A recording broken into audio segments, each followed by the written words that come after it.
నమస్తే, ఏబిఎన్ ఆంధ్రజ్యోతికి స్వాగతం. నేను మీ ఎన్ఎస్ఆర్. ప్రస్తుతం మనతో పాటు ప్రముఖ రచయిత సాయినాథ్ గారు ఉన్నారు.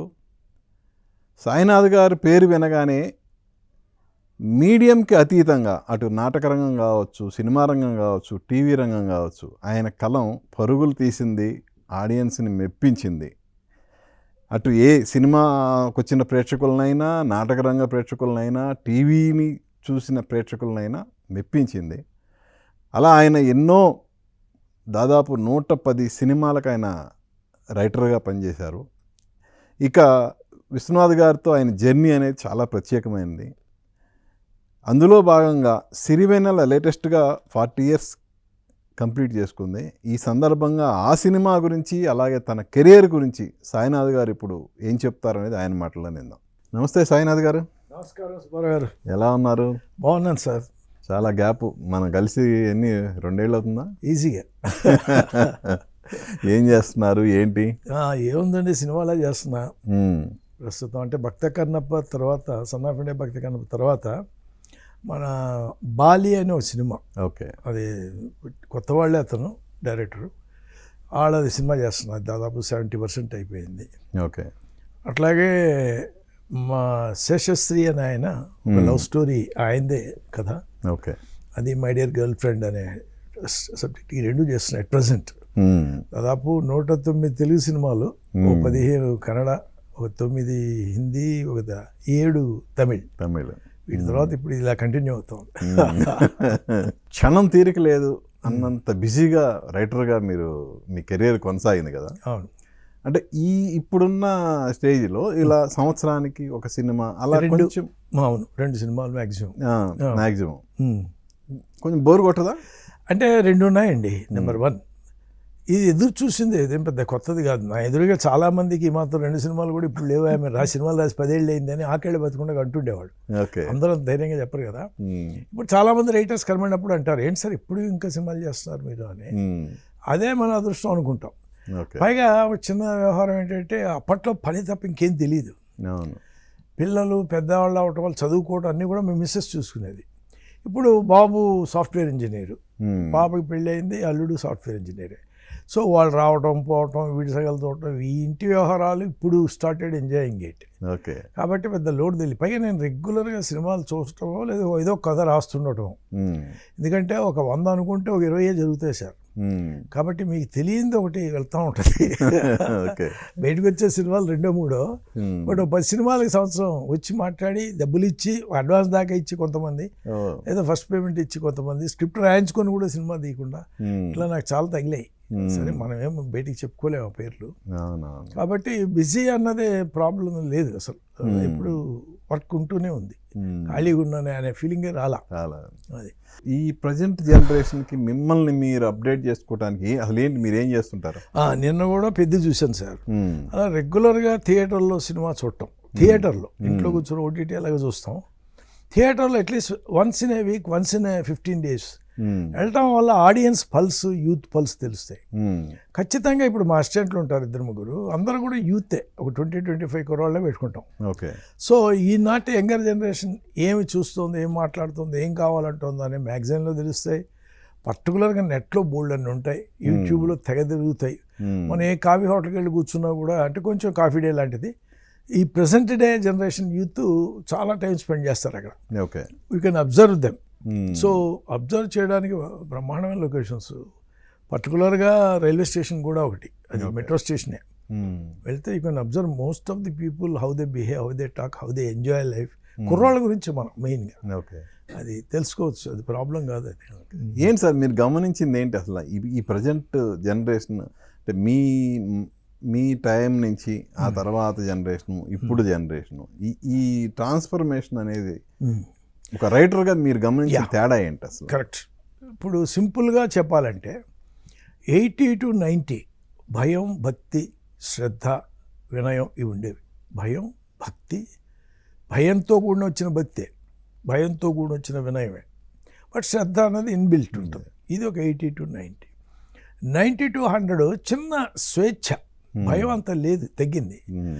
భక్తి కూడా అంత ఉండదు. చేసే పని మీద ఫోకస్, శ్రద్ధ పెరిగింది. ఓకే.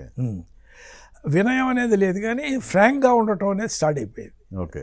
అలాగే 2000 నుంచి 2010 దాకా తీసుకుంటే ఫ్రాంక్నెస్ పెరిగింది. మూడో రోజు ఎరా అంటారు, హాయ్ బ్రో అంటాం స్టార్ట్ అయిపోయింది. చనువు ఎక్కువ తీసుకుంటారు.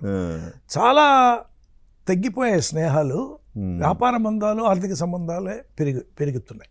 అంటే నా ఏజ్ కూడా పెరిగింది కదా, అప్పటికి 40కి వచ్చేసాను, 40.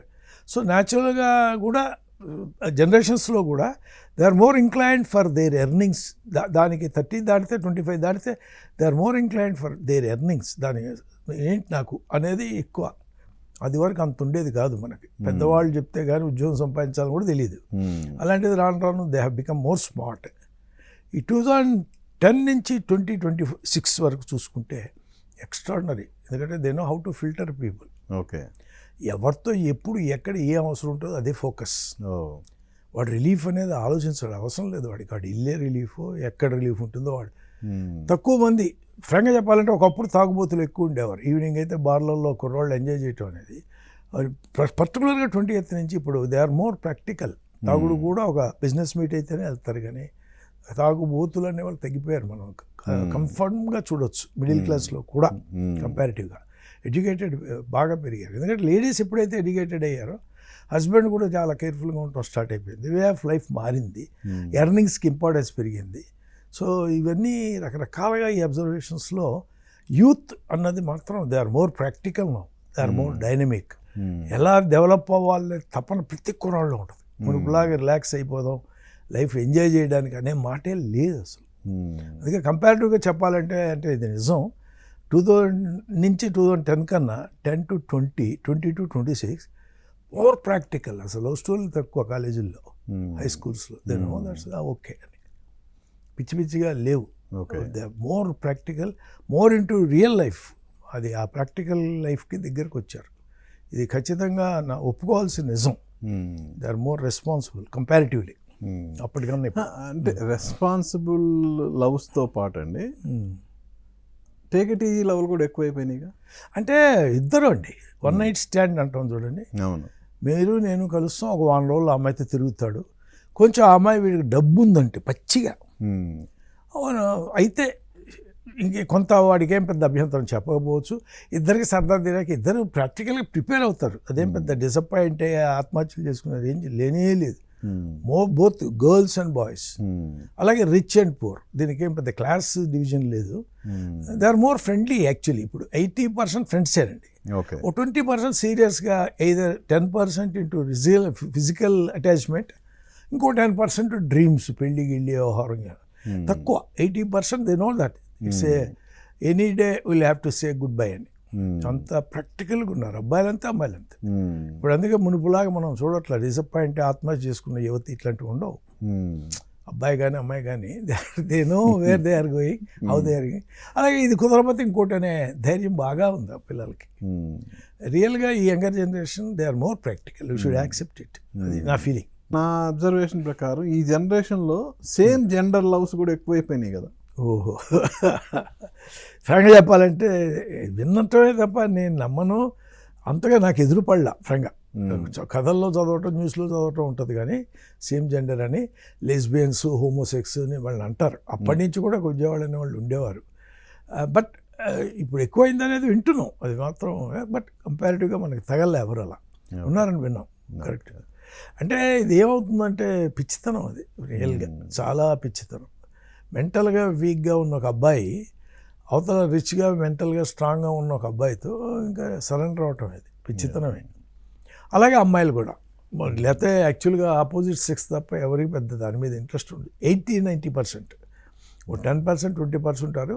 కాకపోతే వాళ్ళు యునీక్ కాబట్టి, సపరేట్ కాబట్టి మనకి గబుక్క న్యూస్ తెలుస్తుంటుంది. అది అప్డేట్గా ఉన్నారు బాగా. ఓకే. కాదు సార్, మీది ఫ్యామిలీ పెద్ద ఫ్యామిలీ కదా? అవునండి. అంటే యాక్చువల్గా పుట్టడమే 3 అక్కలు, 2 చెల్లెళ్ళు, తమ్ముడు. వీళ్ళతో పుట్టాను నేను. సో చిన్నప్పటి నుంచి మా నాన్న రైల్వే స్టేషన్ మాస్టరు కాబట్టి రైల్వే ట్రైన్ లాగా ఓ బోగిలు వేసి పంపించాడు. ఆయన 64లోనే పోయాడు. మా అమ్మ లాక్కొచ్చింది మా అందరినీ. 3 అక్కలకి పెళ్లి చేసింది, మాకు లైఫ్ సెటిల్ చేసింది. మా తమ్ముడు, మా చెల్లెళ్ళు 2, 3 అక్కలు, 2 చెల్లెళ్ళు, తమ్ముడు, 7 మంది. పెద్ద లైఫ్. ఇది అయిపోయాక మామూలుగా పెళ్ళి అవుతుంది. పెళ్ళి అయ్యాక ఇద్దరే పిల్లలు మాకు, ఓ బాబు ఓ పాప. ఇద్దరు సాఫ్ట్వేర్ ఇంజనీర్లే, అల్లుడు సాఫ్ట్వేర్ ఇంజనీరే. బాబుకు పెళ్లి చేయాలి. మిస్సెస్ కూడా ఎడ్యుకేటెడ్ తను. ఎలా సినిమా అంటే మీరు నాటకం నుంచి వచ్చారు కదా, అవును. ఎలా మీకు అసలు ఈ సినిమా ఫీల్డ్ పట్ల కానీ రైటింగ్ పట్ల కానీ మీకు అసలు ఎలా ఆసక్తి కలిగింది, ఎలా అసలు? కరెక్ట్. నేను 15 ఏట ఉండగా కాలేజీ రోజుల్లో BSc first year, second year, third year అంటే చాలా యంగ్ ఏజ్కే పాస్ అయిపోయి, ఎస్ఎస్ఎల్సీ అనేవారు ఆ రోజుల్లో. ఆ అండర్ ఏజ్కే పాస్ అయ్యానని 1 year ఆగమన్నాను నన్ను పీయూసీ చేయడానికి. అప్పుడు పీయూసీ లాస్ట్ బ్యాచ్ నేను. 15 ఏళ్ళు వస్తే కానీ పీయూసీ చేరలేవు, నువ్వు 13 పాస్ అయ్యావు, 1 year ఆగని ఆపారు. అంటే చిన్నప్పుడు డబుల్ ప్రమోషన్లు వాడితే 5వ క్లాసే చేరటమే, 3 నుంచి 5, 5 నుంచి ఇట్లా వెళ్ళిపోయాం. సో దాంతో ఏమైందంటే 15 ఏళ్ళకి నేను ఫస్ట్ ఇయర్ చదువుతున్నప్పుడు నాకు సరదా ఏంటంటే లవ్ స్టోరీలు వింటాం. నా సీనియర్స్ దగ్గర వినేవాడిని, చాలా మెచ్యూర్డ్గా వినేవాడిని, సలహాలు ఇస్తుండేవాడిని.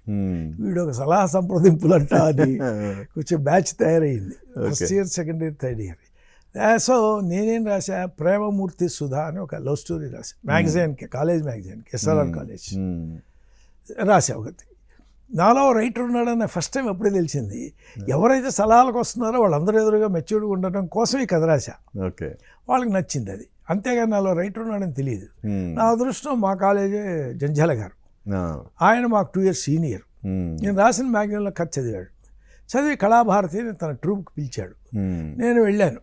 యాక్టింగ్ చేయవా, నువ్వు బాగుంటావు, స్మార్ట్గా చేస్తావు అంటే వెళ్ళాను. ఏదో వాంటెడ్ ఫాదర్స్ అవి ఇవి చేసాం కానీ పెద్దగా యాక్టర్గా పెద్ద ఇంట్రెస్ట్ లేకుండా. బట్ ఆయన వెళ్ళిపోయాక మా ట్రూప్ మొత్తాన్ని నేను లీడ్ చేశాను.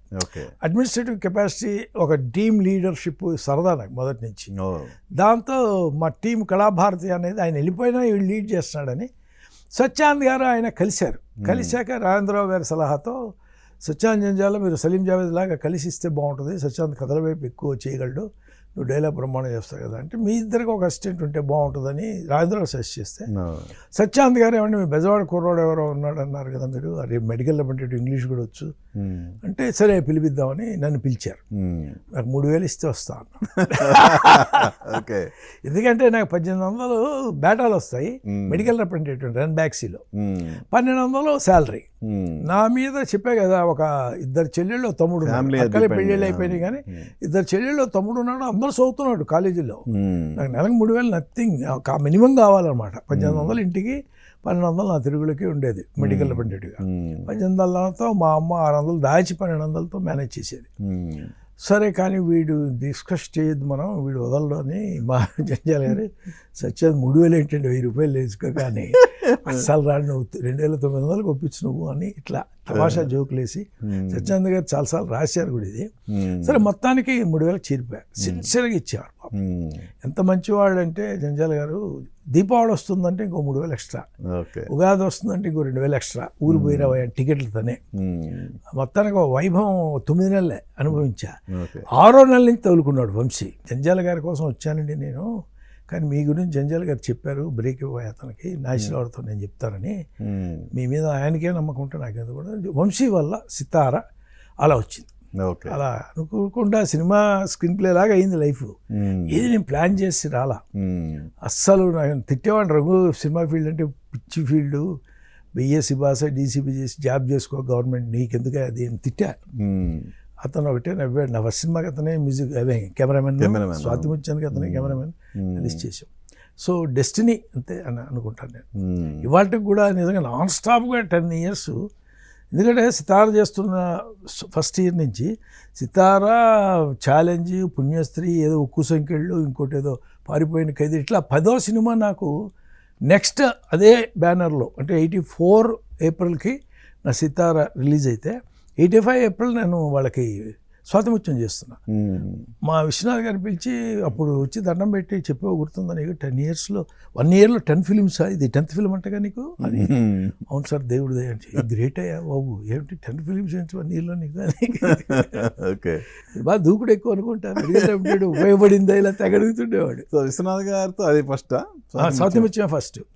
బట్ గోస్ట్గా ఈ శంకరాభరణం, ఈ సాగర్ సంఘానికి వెళ్తుండేవాడు మా గురుగారి జంజాల గారి అసిస్టెంట్గా. మొత్తం షూటింగ్కి వెళ్తుంటే సాగర్ సంఘం అవుట్డోర్ ఊటీ, సాయినాథన్ పంపిస్తాడు, పంపించమన్నాడు. నేను వెళ్ళి నిలబడ్డా. ఫస్ట్ డే స్క్రిప్ట్ ఇచ్చా, సీన్ ఏం రాశారు ఇవ్వు అని ఇస్తే ఇట్లా ఇచ్చినాడు ఆయన. నా మధ్య దాని మీద కోపం నా మీద చూపిస్తట, సార్ ఏం కావాలో చెప్తే రాసేస్తా సార్, అంత పుడింగివా అన్నాడు వెంటనే. తర్వాత ఎన్నోసార్లు ఆయన చెప్పి నవ్వాడు. అలాగా సార్ మీ ఇష్టం. అదేంటంటే చాలా సీరియస్. కమల్ హాసన్ కూర్చొని చూస్తుంటాడు, ఒక ఎవరెవరిని పిలిచారని ఒక ఇన్విటేషన్ చూస్తాడు, తన ఫోటో ఉంటుంది దాన్ని చెప్పదు జయప్రద, సైలెంట్గా ఉంటుంది. సైలెంట్ కూర్చొని ఏం చేస్తుంది, ఏదైనా మాట్లాడాలి కదా అంటాడు ఆయన. నేను అన్నా చాక్లెట్ ఏదైనా చేస్తానన్నా. అప్పుడు ఏం మాట్లాడారు అందరూ, ఇంకా నయం జీడి తినమని లేదన్నట్టుగా కో డైరెక్టర్ నా మీద క్రిటిసైజ్ చేశాడు. ఆయన నిజంగా క్యాడ్బరీస్ చాక్లెట్లు ఇచ్చే అమ్మాయికి ఓపెన్ చేస్తుంటుంటుంది ఎప్పుడు. నాకు ఎంత గర్వంగా ఉండిందంటే అమ్మాయి పర్లేదు వింటున్నాడు ఇప్పుడు. ఫస్ట్ టైం క్యాడ్బరీస్ చాక్లెట్ లైఫ్లో ఎక్కడ చూసినా అది గుర్తొస్తుంటుంది. నాకు కొంచెం ధైర్యం ఇచ్చింది, విశ్వనాథ్ గారి దగ్గర మనం చేయొచ్చు అని. ఇట్లా గమ్మత్తుగా సాగర్ సంఘం గోస్ట్ చేసే కొంత అవుట్డోర్లో మా గురుగారు మొత్తం స్క్రిప్ట్ రాశాడు 80%, 1 or 2 చేంజెస్ లాంటివి. ఈయన హీస్ కన్విన్స్డ్ ఏమని తనకి ఇవ్వచ్చు అని. ఆయన చెప్పబట్టే సితార బ్రేక్ వచ్చింది. ఏడినేశ్వర నమ్మకం ఉంది మొదటి నుంచి నా మీద. సితార జరిగాక అన్వేషణకి ఆయన పిలిచాడు వంశీ, కానీ ఇంకా మా జనార్దన్ వచ్చి చక్కగా తోడు నేడిచ్చాడు, అమాయక చక్రవర్తి ఇచ్చాడు, వరుస సినిమాలు ఇస్తానని పత్రం ఉన్నాడు. అప్పుడు పిసి రెడ్డి గారు పిలిపించి సుబ్బరాజు గారు పిసి రెడ్డి గారు కలిసి సినిమాలు చేశారు వరుసగా. ఆ సినిమాలో వరుసగా ప్రళయ సింహం అని, ఉక్కు సంఖ్యలని, లేడీ జేమ్స్ బ్యాండ్ అని సితార చేశాక ఒక 10 సినిమాల్లో పుణ్యశ్రీ ఒకటి చెప్పుకోదగ్గది తప్ప మిగతావన్నీ నెంబరే. కానీ మనోడు సాగర్ కుట్ర అని ఒకటి ఇంకా వరుసగా ఇచ్చారు సినిమాలు, మాత్రం 10 సినిమాలు వచ్చినాయి వరుసగా. ఇంకా అక్కడి నుంచి తిరిగి చూసుకోవాలి. స్వాతిముత్యం పడ్డాక వేరే, పైగా మొదటి నుంచి తమిళ్ ప్రవేశం ఉంది కాబట్టి ఆ తమిళనాడు నుంచి కూడా ఆఫర్లు వచ్చేవి. ఇలాగా రకరకాలుగా వెళ్ళాయి లైఫ్. కాదు సార్, యాక్చువల్గా సితార ఓ నవల మహల్లో కోయిల. అవును, మహల్లో కోయిల. అవును. మేమిద్దరం ఒక ఇంగ్లీష్ సినిమాకి వెళ్ళాం. అది అతను తన లైఫ్ బయోగ్రఫీలో రాసుకున్నాడు, ఎవరు వంశీ. మేమిద్దరం కలిసి ఫ్రమ్ నూన్ టిల్ 3 అని చార్ల్స్ బ్రాన్సన్ సినిమాకి వెళ్ళా. ఏమంటే మీకు ఇంగ్లీష్ సినిమాలు బాగా అర్థం అవుతాయంటే కదా, కథ చెప్పండి అన్నాడు. మనం డీలక్స్లో కూర్చొని టీ తాగుతూ చెప్పుకుందాం అన్నా. మొన్న అనుకున్నాడు అంట. తర్వాత చిన్న కథ చెప్పరా చూసిందంటే టీ అడుగుతున్నాడు. అట్లుండేది మనకేం, అట్లా మెడికల్ అలవాటు అయిపోయింది, ఫ్రీగా బేవర్స్ చేయటం అలవాట్లేదు. వెళ్ళి కూర్చున్నాను, కథ చెప్పేశాను, అతను నచ్చింది. ఇది మనం సినిమా చేస్తాం, నేను ఒకవేళ ఎవరిని ఒప్పిస్తే మీరే రైటర్ అన్నాడు. నిజంగా మహానుభావుడు, ఎవరు ఏదో ఆవేశంలో టీ తాగి అనేస్తాడు, నిజమైంది అది. అదే సితార. బట్ దానికి దీనికి విపరీతం. మహల్లో కోయిల వేరే రాశాడు, మనం చెప్పిన ఫ్రమ్ నూన్ టిల్ 3 బేస్ అంతే. ఒక దొంగ ఒక రాకుమారి ఇంట్లోకి ఒక వెళ్ళిపోయే దొంగతనానికి ఆ 3 గంటలు వాళ్ళిద్దరి మధ్య ఆవిడికి వైభవం చూపిస్తాడు. ఆవిడ లైఫ్లో మొగాటితో ఇంత చూడలేకపోయేది, ఒంటరిగా ఉంది, భయం, కత్తి పెడుతుంటాడు, పోలీసులు వచ్చినా పెడుతుంటాడు, ఇలా రకరకాలుగా వ్యవహారం. చాలా బాగుంటుంది ఇంగ్లీష్ సినిమా. ఆ ఒక్క ఇన్సిడెంట్ తప్ప దాన్ని ఎంత అందంగా మలిచాడో ఇతను మహల్లో కోయిల అని. దాన్ని మళ్ళీ మేము సితారకు మళ్ళీ కూర్చొని ట్రీట్మెంట్ చేసాం ఒక 6 నెలలు. తాడి బాబ్జీ గారని వాళ్ళ అల్లుడు ఉండేవాడు, ఆయన ఆధ్వర్యం, ఆయన డైలీ ఆయనకి వినిపించాలి మేము సీన్స్. ఆయన ఓకే అంటే ఓకే. సో నేను ఒక వర్షన్ రాసేవాడిని, కొంచెం కరెక్షన్స్ చెప్పేవాడు వంశీ, అది తీసుకెళ్ళి ఆయనకి వినిపించేవాడు. ఇట్లా ఒక 6 నెలలు స్క్రిప్ట్ తయారు చేసాం చాలా శ్రద్ధగా. వెళ్ళి విశ్వనాథ్ గారికి వినిపించమన్నారు, ఆయన కూడా విన్నారు. విని ఒక మాట అన్నారు, వంశీ ఒక కాపురం అంటే ఒక పెళ్లి కూతుర్ని సెలెక్ట్ చేయటం అనేది ఒక అబ్బాయి అమ్మాయి మ్యాక్సిమం వాళ్ళ అమ్మ నాన్న, అలాగే సినిమా కథ అన్నది కాపురం చేసినట్టే. ఆ కథ నీ ప్రొడ్యూసర్కి నచ్చాలి, ఆయనే అత్తమామ, చేసుకోబోయే నువ్వు కాబట్టి నీకు నచ్చాలి. ఊళ్ళో అందరినీ పిలిపించి అమ్మాయి నచ్చిందా, అమ్మాయిని చేసుకోవచ్చా అని అడగం కదా, కథలు కూడా అడగకూడదు మనం. ఆ రోజు అర్థం కాల, కానీ ఎంత నిజం ఉందో చాలా ఏళ్ళకి తెలిసింది. నిజంగానే శంకరాభరణం వెళ్ళి అందరూ చెప్తే ఎవరో 12 మంది రిజెక్ట్ చేశాక ఈయన చేశాడు. ఇది లేక ఈయన ఏం చెప్పినా చేద్దామని వచ్చాడు ఆయన. సిస్టర్ మోవ అప్పుడు కూడా మోగదే అంటే ఎవ్వరు వచ్చేవాళ్ళు కాదు, ఈయన చేశాడు. ఈయన ఏదైనా వెరైటీగా ఆలోచిస్తాడు, మనకు అనవసరం గుడ్డిగా నమ్మాడు, అట్లా జరిగింది అది. అలా ఇవన్నీ వింటుంటే మాకు ధైర్యం ఏర్పడింది, మనం డిఫరెంట్గా చేయాలి, డిఫరెంట్గా ఆలోచించాలి. సత్సాంగత్యం actually that is real luck. అంటే జంజాల గారు సత్యానంద గారి సాంగత్యం మీకు గ్రేట్ బిగినింగ్. ఆ తర్వాత వంశీ విశ్వనాథ్ గారు మామూలు వాళ్ళు కాదు అసలు. నిజంగా విశ్వనాథ్ గారి ఇన్ఫ్లుయెన్స్ నా మీద చాలా ఉంది. 7 సినిమాలే చేసాం కానీ దాదాపు 25 ఏళ్ళు అంత కలిసి ఉన్నాం. 84 నుంచి 2009 ఆయన చనిపోయేదాకా. అప్ టు లాస్ట్ సినిమా శుభప్రదం వరకు మీరే కదా అన్ని.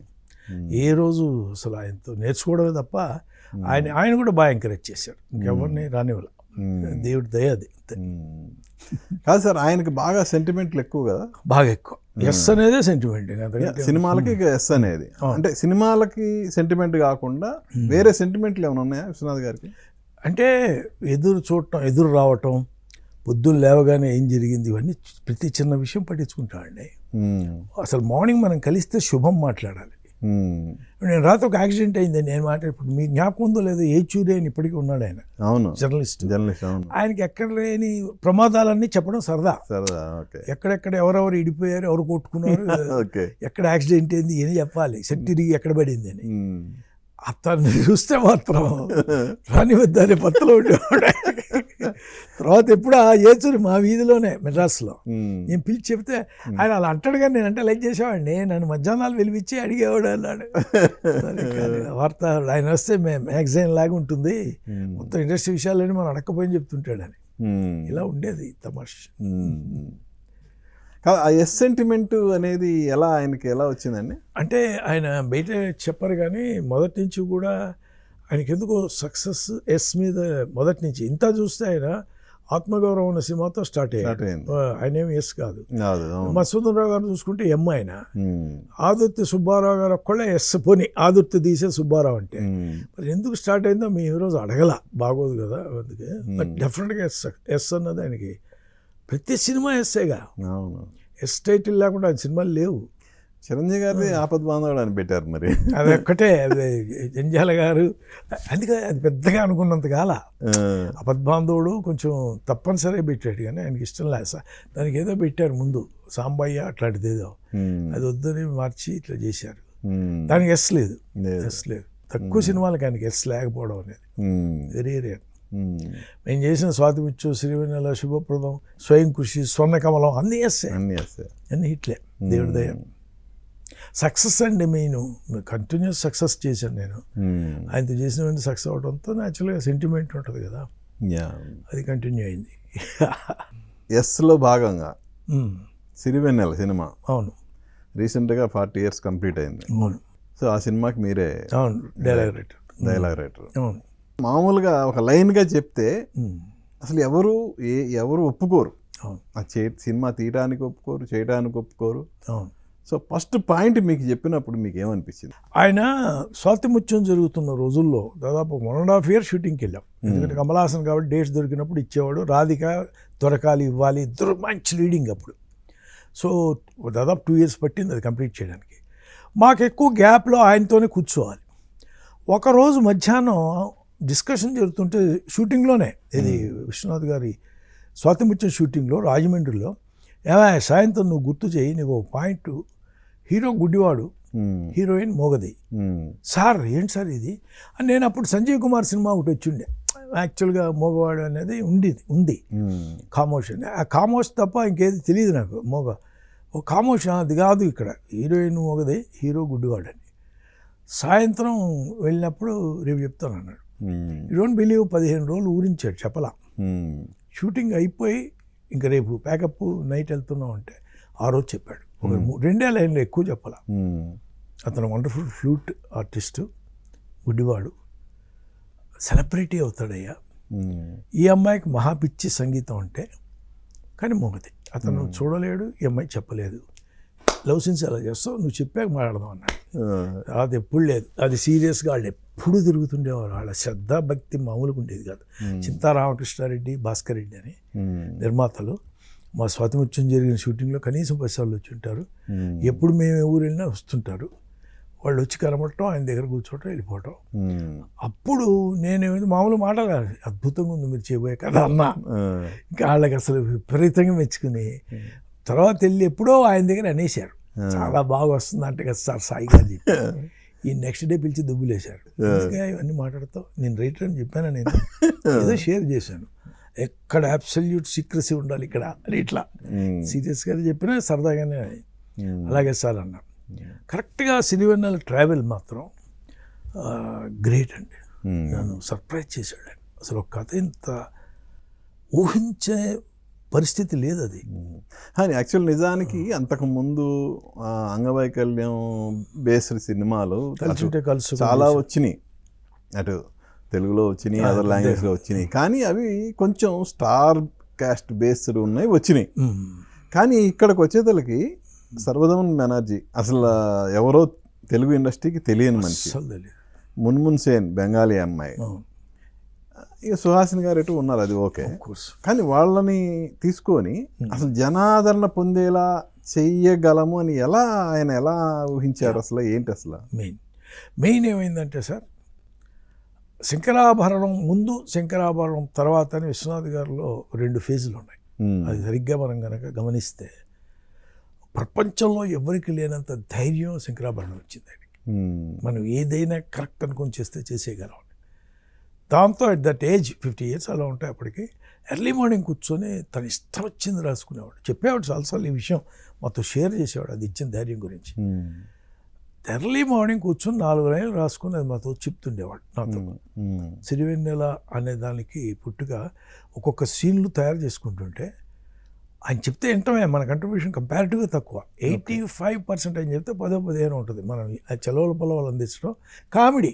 ఇప్పుడు సాక్ష్యం గారు, మిశ్రో వాళ్ళ కామెడీ క్యారెక్టర్లు, శుభలేఖ సుధాకర్ అవి పెట్టడం తప్ప మెయిన్ స్టే మొత్తం ఆయనదే. అసలు ఒక తపస్సులో చేస్తాడు కదా, ఓ తపస్సులో తీస్తాడు సినిమా. మనతో చెప్పేటప్పుడు ఆయన ఎమోషన్ మనం క్యాచ్ చేయగలం దాన్ని. ఆయన ఒకవేళ దారి అట్టేట వెళ్తే కూడా మనం చెప్తే వింటాడు, అది చాలా బాగుందని, చాలా బాగుంది అంటాడు. ఆ సభ్యత సంస్కారం ఉంది. ఈ చెప్పాడు మనతో అది లేదు. అంత అద్భుతమైన ఎక్కడికో ఉన్నాడు ఆయన అప్పటికే శంకరాభరణం తర్వాత. అలాంటిది కామన్ మ్యాన్లా మాట్లాడేవాడు నాతో, మామూలు ఫ్రెండ్స్ ఇద్దరు మాట్లాడుకున్నట్టు మాట్లాడేవాడు. అచ్చన ఉండేది కాబట్టి మేము కూడా ధైర్యంగా వినేవాడిని, చెప్పేవాడిని. సిరివెన్నెల చెప్తున్నప్పుడు మాత్రం ఫుల్ ఆఫ్ సర్ప్రైజెస్. కొండకొచ్చో నాకు డౌట్ ఉండేది, ఇది చాలా స్పీడ్గా వెళ్తున్నాడు, ఎంతవరకు ఆడుద్దని. పేరు వస్తుంది 100%. కాకపోతే నా నమ్మకం ఏంటంటే అద్భుతమైన మ్యూజిక్ చేయించుకుంటాడు. అందుకు తోడు శాస్త్రి చేరడం. వాడు ఆల్రెడీ రాసిన 2 పాటలు, విరించినే విరచించితని, ఈ గాలి ఈ నేల, వరుసగా 3వ పాట చందమామరావు. 3 వాడు రాసుకున్నవి ఆల్రెడీ. వాడి దగ్గర పాటలు వినటం, వాడు పూనకం వచ్చిన వాళ్ళ కూర్చోవటం, నేను వాడు నంది హిల్స్లో బెంగళూరులో ఆయన కూర్చొని షూటింగ్ జరుగుతుండేది. మీ ఇద్దరు కూర్చొని మొత్తం పాటలు ఫినిచ్చేవా ఇతంతో అని సిచ్యువేషన్స్ అన్నీ చెప్పేశారు. వాడు అసలు ఎరగదీశాడు మామూలు. ఒక స్టార్ ఈజ్ బార్న్ అన్నట్టు సిరివెన్నెల అన్నది శాస్త్రికి ఇంటి పేరు అయిపోయింది. అంత అద్భుత సాహిత్యం. అంటే ఒక మాట అన్నాడు నాకు జిత్మోహన్ మిత్ర, సాయి సిరివెన్నెల చూశాను, నువ్వు చెప్పినంత ఇదిగా లేదు, కానీ ఒక గుడికి వెళ్తే పవిత్రత ఉంటుంది, మనకి తెలియదు ఎందుకో మంచి పని చేసామని. ఆ సినిమాకి వెళ్తే అది ఉందా అన్న. నాకు బెస్ట్ కాంప్లిమెంట్ నచ్చింది. వెళ్ళి గురుగారు చెప్పేసా, ఆయనకి ఏమో నచ్చింది. మిత్ర ఫోన్ చేసి, జిత్మోహన్ మిత్ర ఫోన్ చేసి మరి ఆయన మెచ్చుకున్నాడు. నిజంగా ఆ సినిమా చాలామందికి ఇది మంచి సినిమా అని తెలుసు, కానీ ఆడుతుందా అనే డౌట్ అందరికీ ఉండేది. రిక్షావాడు కూడా, సార్ అప్సరాలో సినిమా ఆడుతుందండి సిరివెన్నెలని, భలే ఉంది సార్, ఉంటుందో ఉండదో వెళ్ళి చూసిరండి అన్నాడు రిక్షావాడు. దాన్ని బట్టి ఒక హృదయ స్పందన అన్నది ఏ మనిషికైనా, ఎడ్యుకేషన్ లేదు, రిచ్నెస్ లేదు, పావర్టీ లేదు, 100% క్యాచ్ చేస్తుందని నిరూపించిన సినిమా సిరివెన్నెల. ఫ్రాంక్గా చెప్పాలంటే అది రిలీజ్ అయిన టైం కన్నా రాన్ దానికి వచ్చిన పేరు ఫరీతం. One of the best films ever I have return and he has directed. Moreover ఆ సినిమా కూడా నెంబర్ ఆఫ్ లొకేషన్స్ అండి. అసలు ఏంటి సార్, దానికి తిరిగినన్ని లొకేషన్లు ఏ సినిమాకి తిరగల. నార్త్ టు సౌత్ ప్రొడ్యూసర్లు బంగారం దొరికారు అలాగా వాళ్ళు శశిర్మో ఎక్స్పీరియన్స్తో. ఉదయ్పూర్, జైపూర్, ఢిల్లీ, అసలు మొత్తం ఈ చివరి కన్యాకుమారి దాకా టెంపుల్స్ ఎన్ని ఉంటే అన్నిటికీ పోయాం మేము. ఆయన అసలు ఏవేవి లొకేషన్లు అనుకున్నాడో అవన్నీ చూసాడు అన్నట్టు ఉండేది. టోటల్గా తిరిగాం. అంత తిరగటం, ఆ పాటలు అక్కడే చేసేవాడు. ఆయనకు మొదటి నుంచి కల్లా ఉండేది ఆ సినిమా. మేము మిగతా అన్ని సినిమాలు చేశాం కదా, వాటన్నిటిలో ఆయన డ్రీమ్ కమ్ ట్రూ మాత్రం సిరివెన్నెల. అంత ఇచ్చాడు. అలాగే ఒక పూనకం వచ్చినట్టు రాశాడు. ఆ రైటర్ దొరకడం కూడా సిరివెన్నెల సీతారామ శాస్త్రి. కానీ అప్పుడు ఎక్స్పెక్ట్ చేశారండి సిరివెన్నెల గారికి ఈ సినిమా అది సింగిల్ కార్డు, కొత్త రైటర్కి సింగిల్ కార్డు. అంతకుముందు స్వాతి ముత్యంలో వీటిలో చిన్న తర్వాత చేశాడు, కానీ బిగినింగ్ ఇదే. అంటే మీకు తెలియదు ఏంటంటే స్వాతి ముత్యం షూటింగ్ 2 ఏళ్ళు జరిగింది. 6వ నెలలోనే వీడు ఎంటర్ అయిపోయాడు. ఎందుకని మేము జిత్మోహన్ మిత్ర ప్రోగ్రామ్ పిలిచాడు. వాళ్ళ బ్యాంక్ ఆఫీసర్ కూతుళ్ళు ఇద్దరు డాన్సులు చేస్తారని ఓకే అది చూడమని ఎవ్రీడే దొబ్బుతుండేవాడు. ఈయన ఏంటో నస అంటే మరి డైలీ బ్రాహ్మణ వంట తెచ్చి పెడతారు సార్ మధ్యాహ్నం, మనం అవే తింటున్నాం కదా. రకరకాల ఇళ్లలో బ్రాహ్మణ్స్ ఇళ్ళని తెచ్చేవాడు.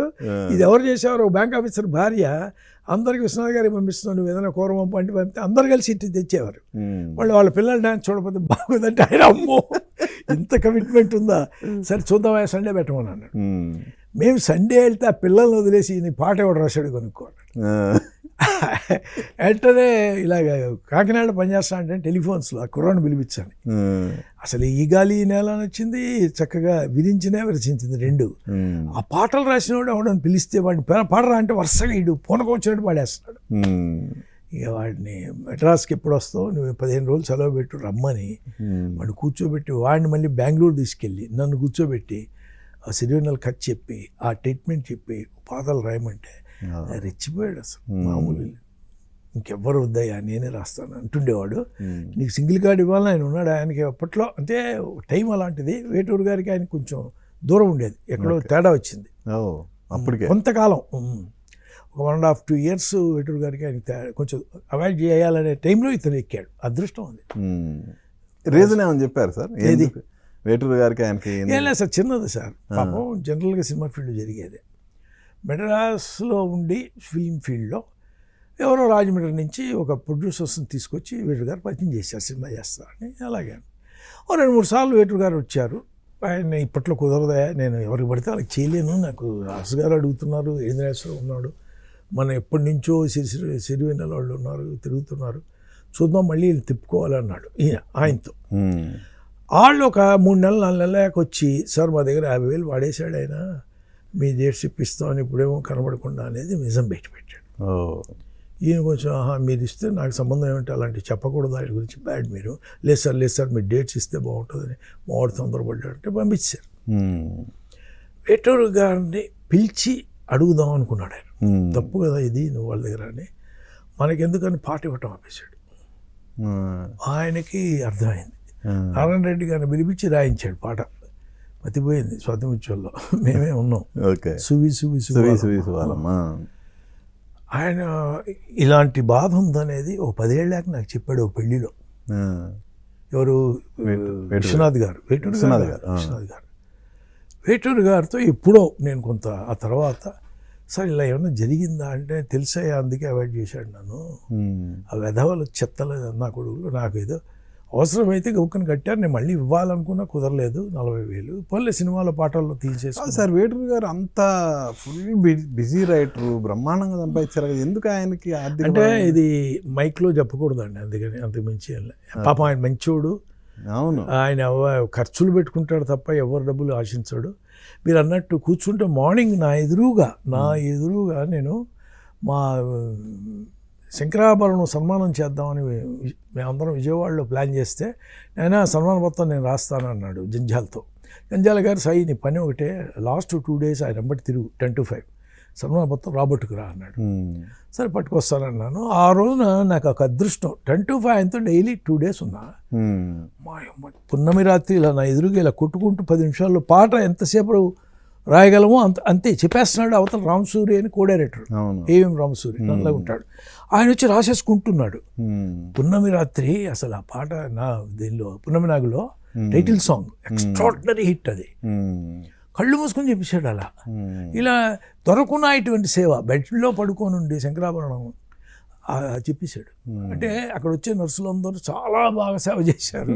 సో ఒక మలయాళీ గర్ల్స్, యంగ్ గర్ల్స్ దొరకన ఇటువంటి సేవ స్టార్ట్ చేశాడు. మహానుభావుడు చాలా గ్రేట్, అసలు మామూలుడు కాదు. వండి వార్చి బావర్చి అని కూడా అటు వెళ్తూ దాని మీద ఉంటుంది. కారులో వెళుతూ పాట చెప్తే వండి వార్చి బావర్చి అని పెట్టేశాడు.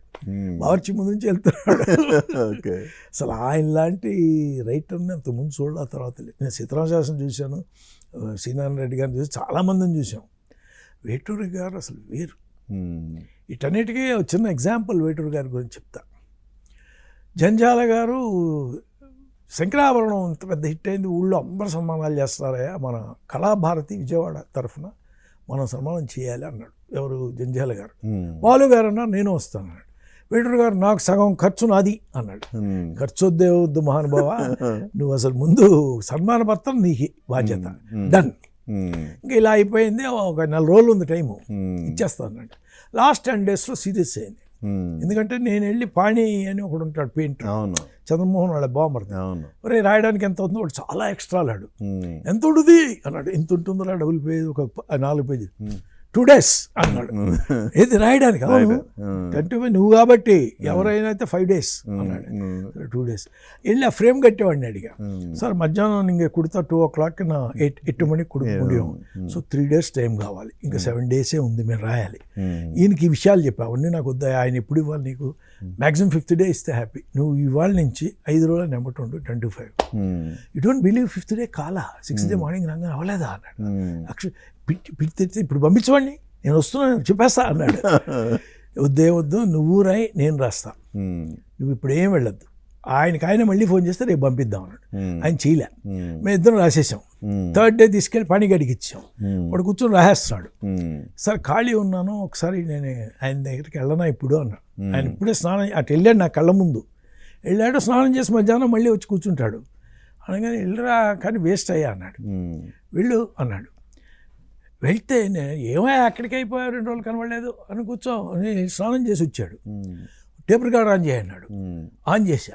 అది ఏదో చెప్పాడు, తెలియదు. ఉండండి సార్ అని చూస్తే దానిలో కరెంట్ ప్లగ్లో రాదంట. అది రాదయ్యా, నిద్ర బ్యాటరీ లేవా అన్నాడు. ఉన్నాయని వేసి పెట్టా.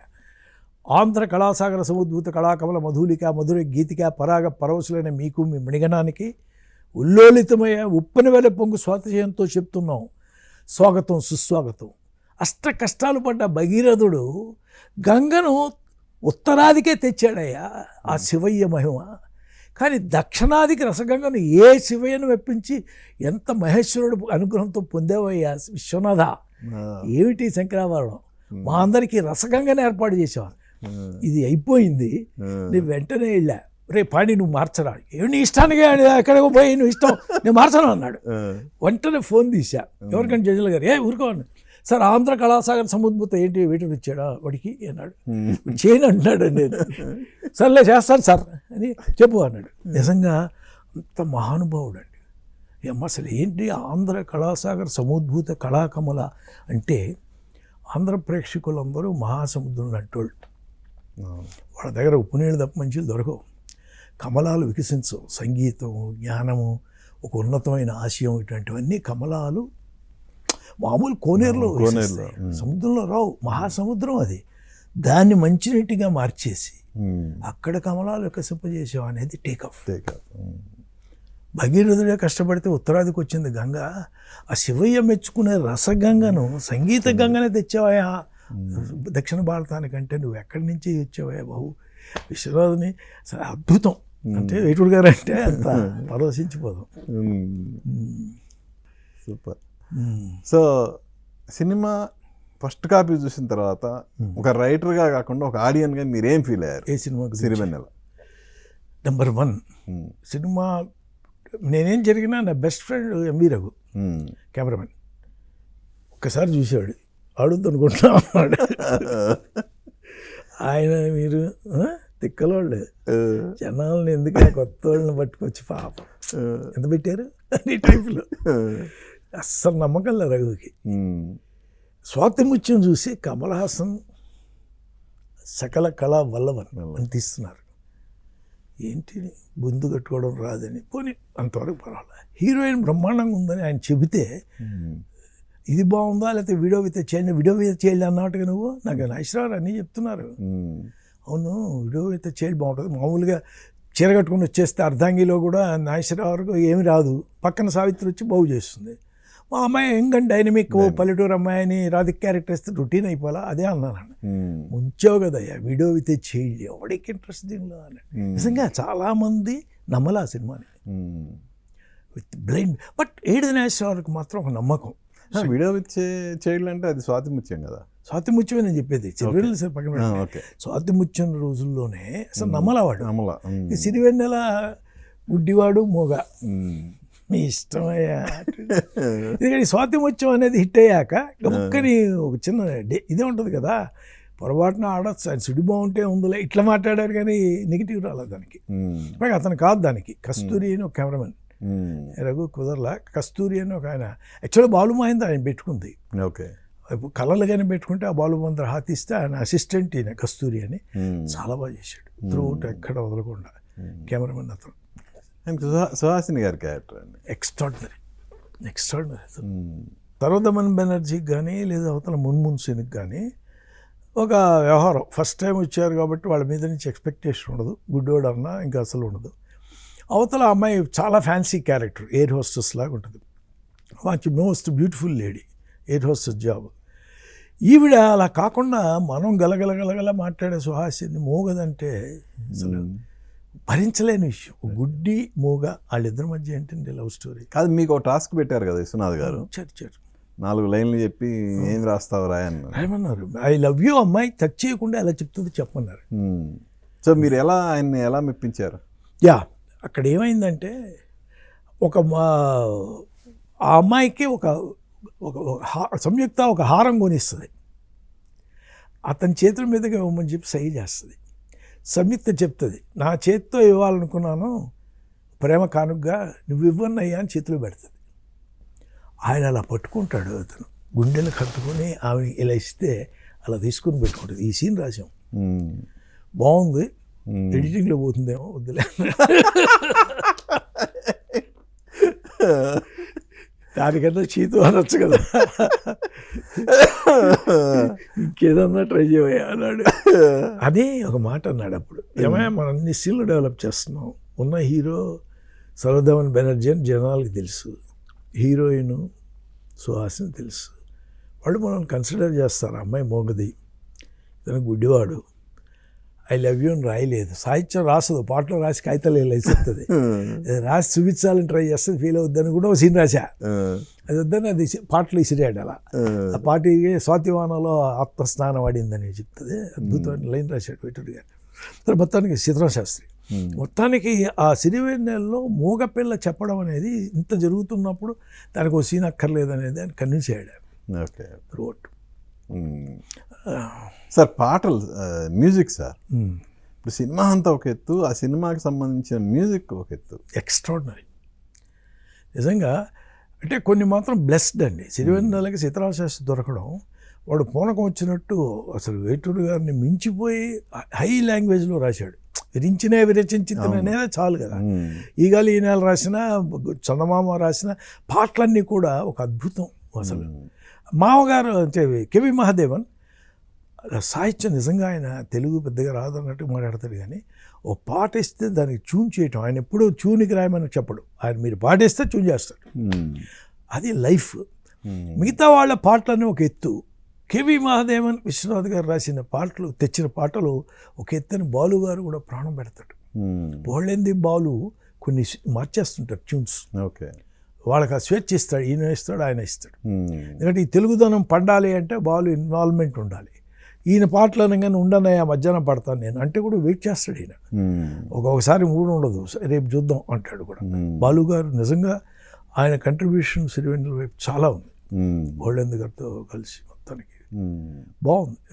అంటే ఒక మంచి సినిమా జరుగుతోంది అని మనం వరుసగా ఒక బ్యాచ్లా తయారయ్యాక దానికి ఒక స్పెషల్ ఇంట్రెస్ట్ ఇస్తాం కదా, కాబట్టి అది కుదిరింది అది ఆ సినిమాకి. సార్ ఇన్నేళ్ల తర్వాత ఆ సినిమా ఇప్పుడు మీరు స్క్రీన్ మీద చూసుకుంటే మీకు ఏమనిపిస్తుంది? రియల్గా ఆ చేసినప్పటికన్నా 10 ఏళ్ళు అయిపోయాక ఇప్పుడు చూస్తుంటే గొప్ప సినిమా చేసామని అనిపిస్తుంది. అంతకన్నా ఆ వెనక మేము పడ్డ శ్రమ ప్రతి చిన్నదే గుర్తొస్తుంది. ఆ రోజు పడ్డవి, ఆ రోజు మనం ఎక్స్పెక్ట్ చెయ్యింది, ఇంత పెద్ద హిట్ అవుద్దని కాదు, ఒక 20 ఏళ్ళకి దీని గురించి నేను గర్వంగా ఫీల్ అవుతానని కానీ లైఫ్లో అనుకోను. ఫ్యాక్ట్ వాళ్ళు బాగుంటే చాలు ప్రొడ్యూసర్లు, ఇదంతా రిస్క్ అంటున్నారు, మనం సరదా పడి చేస్తున్నాం, వాళ్ళని మభ్యపెడుతున్నాం, బాగుంది బాగా వస్తుంది మీకు ఎందుకు ధైర్యంగా ఉండండి అని. బట్ ఇప్పటికి కలిసిన మిగతా ప్రొడ్యూసర్లు వేరు, వాళ్ళు వేరు, దేవుళ్ళ చూస్తారు. అంటే ఆయన బతుకున్నంతకాలం సిరివెన్నెల చేసినందుకు ఆ ప్రొడ్యూసర్ మోస్ట్ హ్యాపీ, మోస్ట్. అంటే డబ్బులు పక్కన పెట్టండి, నష్టం ఏం రాలేదు వాళ్ళకి, ఓటీటీలు అమ్మారు పక్కన పెడితే. అప్పట్లో ఇవి లేవు ఓటీటీలు గీటీలు, తర్వాత అమ్ముకున్న సినిమాలు చాలా తక్కువ, అది ఓన్లీ విశ్వనాథ్ గారి సినిమాలకి కుదిరాయి. నిజంగా అది వేరు, అది బిజినెస్ పక్కన పెడితే జరుగుతున్నప్పుడు మంచి హిట్ అవ్వాలని కోరుకున్నా కానీ లోపల భయం ఉంటుంది ఎవరికైనా. ఉమ్, ఇంత పెద్ద హిట్ అవుతుందా, జరుగుతుందా, ఆడియన్స్కి అందుతుందా అని స్లోగా ఎక్కింది అది మొత్తానికి. బట్ గర్వపడే సినిమా అది నిజంగా. ఈ సినిమాకి మనం చేసాం అనేది చెప్పుకోదగ్గ సినిమా అనేది చాలా లేట్గా రియలైజ్ అయిన ఫిల్మ్. ఉమ్. సో విశ్వనాథ్ గారితో ఎన్ని మొత్తం ఒక 7 సినిమాలు సార్. 7 7 సినిమాలా? 7 సినిమాలు చేశాను. ఉమ్, 7 సినిమాలు చేశాను. రెండింటికి నేనున్న పేరు ఉండదు, రెండింటికి నా పేరు ఉంటుంది. ఓకే. 9 సినిమాలు మొత్తం. నేను వచ్చినప్పటి నుంచి ఆయన లాస్ట్ శుభప్రదం దాకా రాశాను సార్. ఉమ్, మధ్యలో 2 సినిమాలు మిస్ అయ్యా. ఆ రెండింటికి నేను లేను. ఒకటి ఆపద్బాంధుడు మా గురుగారు జంజాల గారు రాశారు, ఒకటి సూత్రధారులని ఎంవిఎస్ హర్నాథరావు రాశాడు. ఆ 2 మిస్ అయ్యాను నేను. మిగతావన్నీ మొత్తం నేను 9 సినిమాలు చేశాడు నేను వచ్చాక, స్వాతిముత్యం నుంచి. ఓకే. కానీ లాస్ట్ స్టేజ్లో ఇప్పుడు శుభప్రదం కానీ దానికి ముందు వచ్చిన సినిమా శ్రీకాంత్ వచ్చిన సినిమా కానీ ఆ లాస్ట్ 2 సినిమాలు, ఆ సినిమాకి శ్రీకాంత్ సినిమాకి అవార్డు వచ్చింది కానీ జనాల్ని మెప్పించలేకపోయింది. అవును. సో ఆ టైంలో విశ్వనాథ్ గారు ఏమనేవాళ్ళు సార్? నేను చేయలే ఆ సినిమాకి, మీరు చెప్పే శ్రీకాంత్ సినిమాకి నేను వర్క్ చేయలే. ఈవెన్ శుభప్రదం చేశారుగా మీరు? శుభప్రదం చేశాం. యాక్చువల్గా అల్లరి నరేష్, ఆ కొత్త అమ్మాయి ఎవరు రిలయన్స్ వాళ్ళ మోడల్ అమ్మాయిని పెట్టేసాం.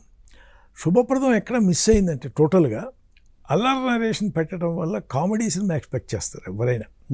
ఓ సీరియస్ రోల్ అవుతుంది కంపారిటివ్గా. అది నిజంగా మిస్టేక్ చేసాం. అంటే సాలబిలిటీ ఉండదు, అతను లేకుండా కొత్త వాడిని పెడితే సాలబిలిటీ ఉండదు. అతనికి మహా ఇష్టం గురుగారితో చేయాలని. బాగానే వచ్చింది కానీ మీరు అనుకున్న రిజల్ట్ రాలా ఫ్రాంక్గా. శుభప్రదం వరకు దాని ముఖ్య కారణం హీరో నుంచి బాగా ఏదో ఈయన హిలేరియస్ కామెడీ చేసి ఉంటాడు చంద్రమోహన్ సినిమా లాగానే వచ్చారు జనం.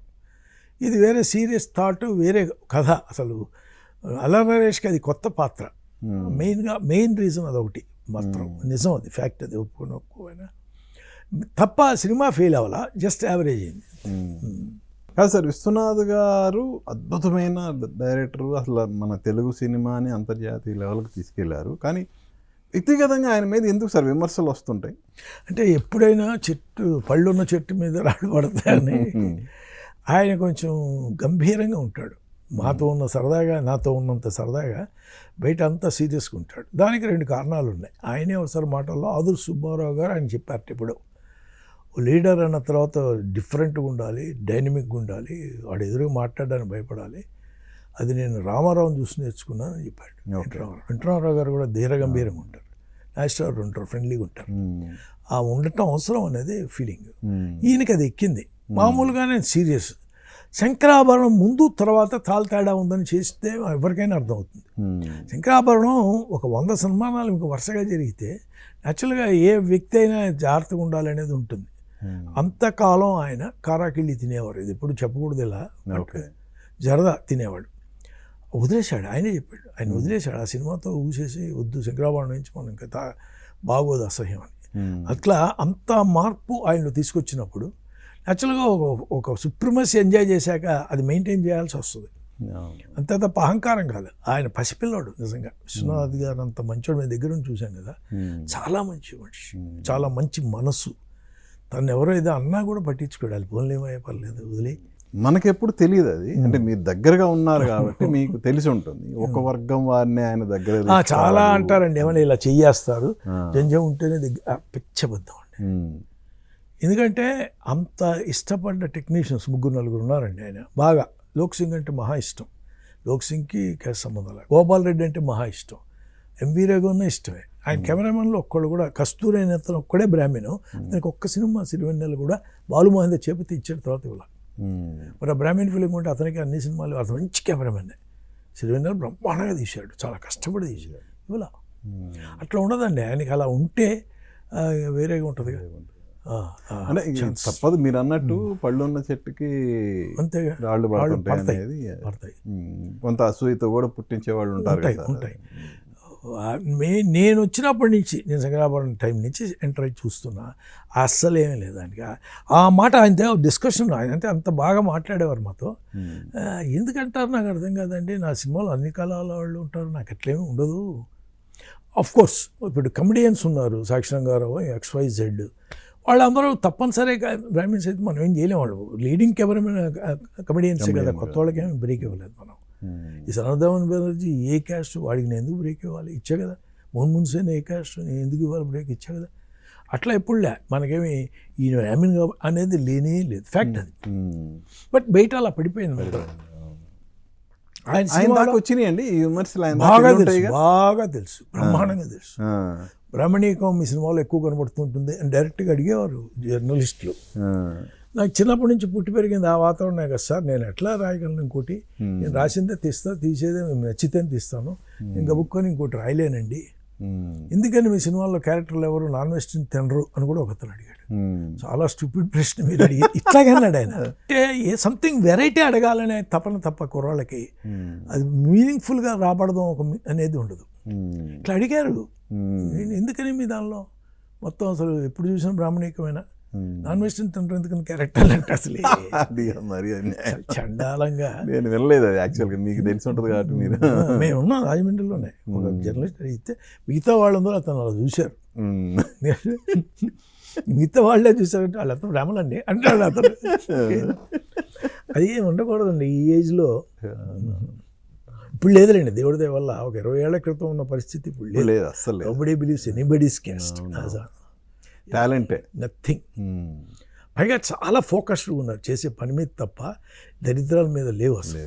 కులం గోత్రం లేవు, పట్టించుకోండి. ఒక విధంగా చెప్పాలంటే శంకరాభరణం తర్వాత తెలుగు రాష్ట్రం ఆంధ్రప్రదేశ్ అప్పుడు సంగీతం మీద, సాహిత్యం మీద ఎంతో ఇష్టాన్ని పెంచుకొని చాలామంది సంగీతాన్ని నేర్చుకోవటం అవన్నీ స్టార్ట్ అయినాయి అప్పుడు. అంటే అప్పటికి కొంత తగ్గిపోయింది కదా శంకరాభరణం ముందు వరకు చూసుకుంటే. మీరు మ్యూజిక్ మీద ఇంట్రెస్ట్ లేకుండా పోయింది అసలు యాక్చువల్గా, గ్రాడ్యువల్గా తగ్గుతూ వచ్చింది. మళ్ళా శంకరాభరణం తర్వాత మ్యూజిక్ నేర్చుకునే వాళ్ళు ఎంతో అసలు పుంకానుపుంగలుగా వచ్చారు కదా. అవును. పేరాల భరత శర్మ అని కాకినాడలో ఉండేవారు, ఆయన మ్యూజికల్ మాస్టర్. 80 మంది కొత్తగా మ్యూజిక్ నేర్పడానికి పంతుళ్ళు, దాదాపు 800 మంది ఒక 3 ఏళ్లలో కాకినాడలో రావడానికి మీ శంకరాభరణం కారణం అని స్టేజ్ మీద చెప్పాడు. 80 మంది కొత్త టీచర్లు అందరూ ఒక టౌనే. త్రూఅవుట్ ఆంధ్రప్రదేశ్ ఎంతమంది నేర్చుకుని ఉంటారు. మత్తిపోయి చప్పట్లు పడ్డాయి. ఇది ఫ్యాక్ట్స్ అండి, కౌంటర్ చూసుకోండి. టీచర్లు పిలిచారంటే వాళ్ళందరూ చేతులు ఎత్తున్నారు. ఇంట్లో ఉండే ఆడవాళ్ళకి చాలామందికి శాస్త్రీయ సంగీతం వచ్చు, నేర్పాలని అంటే నేర్చుకునే వాళ్ళు లేరు. ఈ సినిమా వచ్చాక నేర్పుతామని మా పిల్లలు పంపిస్తే 4 రూపాయలు వస్తాయని అందరూ చెప్పడం ప్రారంభించారు. అలాగే ఒక 80 మంది టీచర్లు, 800 మంది, ఒక్కొక్కరు 10 మంది చొప్పున ఉన్నారు మా కాకినాడలోనే అని ఆయన చెబితే సభలో చేతులు ఎత్తాడు టీచర్లు. వాళ్ళు పిలిపించాడు ఆయన. ఎంత క్లాప్స్ పడ్డాయంటే మీరు చెప్తే అది గుర్తు వస్తుంది. అక్కడే అంతమంది అంటే పోనీ ఎగ్జాగరేషన్ అనుకున్న 40 మంది అన్నా గ్రేటేగా టీచర్లు ఒక్క ఊళ్ళో. శంకరాభరణం వచ్చాక సంగీతం పట్ల ప్రాధాన్యత పెరిగింది ఆంధ్రప్రదేశ్లో అనేది fact. Sun risers in east అన్నట్టు. అది వచ్చేవరకు అసలు శాస్త్రీయ సంగీతం ఇలా ఉంటుందని ఎవరికి తెలియదు కదా. అది వాటిని నిజంగానే పాపులర్ చేశాడు ఆయన. కానీ ఆయన సినిమాల్లో కాన్సెప్ట్లు కూడా సార్, మనం విమర్శలు చేసేవాళ్ళు చాలామంది ఉన్నారు. కానీ ఆయన సినిమాల్లో మీరు చెప్పిన విడోకి పెళ్లి స్వాతి ముత్యంలో కానీ, అలాగే గుడ్డివాడు హీరో, మోగ పిల్ల హీరోయిన్, హీరోయిన్, అలా ఆయన ప్రతి సినిమాలో కాన్సెప్ట్లు కొత్తగా ఉండేవి కదా. చాలా చాలా కొత్తగా. అవి చూసిన తర్వాత అయినా ఆయనలో అది అలాంటివి ఉండవు అనేది అర్థం అవ్వాలి యాక్చువల్గా. అవును, అట్లా ఉంటే అలా ఎందుకు చేస్తాడు? ఆ చిన్న కామన్ సెన్స్ ఉండాలి కదా. ఇప్పుడు స్వయం కృషి అనేది చెప్పులు కుట్టేవాడు, వాడు బ్రాహ్మణుని ఎక్కడ చెప్పకూడదు కూడా, ఆ క్యాస్ట్ వేరే ఎత్తాం. అలాగే గుడి దగ్గర చెప్పులు చూసుకుని టోకెన్లు ఇచ్చే అమ్మాయి హీరోయిన్. అసలు ఎవరన్నా ఇలాంటి కదా ఆలోచిస్తారో చెప్పండి? ఈ చిరంజీవి లాంటి హీరోని పెట్టుకొని చెప్పులు కుట్టేవాడని ఆలోచన కూడా రాదు. అంతే, టిపికల్గా చేయగలడు ఆయన, దాన్ని ఒప్పించగలడు, దాన్ని మళ్ళీ ఒక అద్భుతమైన మెసేజ్ ఇవ్వగలడు. స్వయం కృషిలో తను అలా కష్టపడి పైకి వచ్చి చిన్నపిల్లవాడు కొద్దిగా ఎక్కువ మాట్లాడుతుంటే వాళ్ళ ఫాదర్ వల్ల ఎంత అద్భుతం. అసలు మంచి సాక్రిఫైజు. తను సుమలతను ప్రేమించినా కూడా వేరే చేసుకోక ఇట్లా తేడా అనేది యాక్చువల్గా ఆయన కథ ఏం టేకప్ చేసినా ఆ కథకు ఫుల్ జస్టిస్ జరిగేదండి. అక్కడ ఏది రకమైన ఇది ఉండదు. ఇప్పుడు స్వయం కృషిలో ఏ బ్రాహ్మణిజం ఉండదు, అంతే కదా. కేవలం ఆ కథకి, ఆ కథా నాయకుడికి వాల్యూ, అతని వల్లే అది. ఇప్పుడు విశ్వనాథ్ గారితో పాటు డిఫరెంట్ డైరెక్టర్ల దగ్గర మీరు వర్క్ చేశారు. అవును, అటు తెలుగులో కానీ తమిళ్లో కానీ.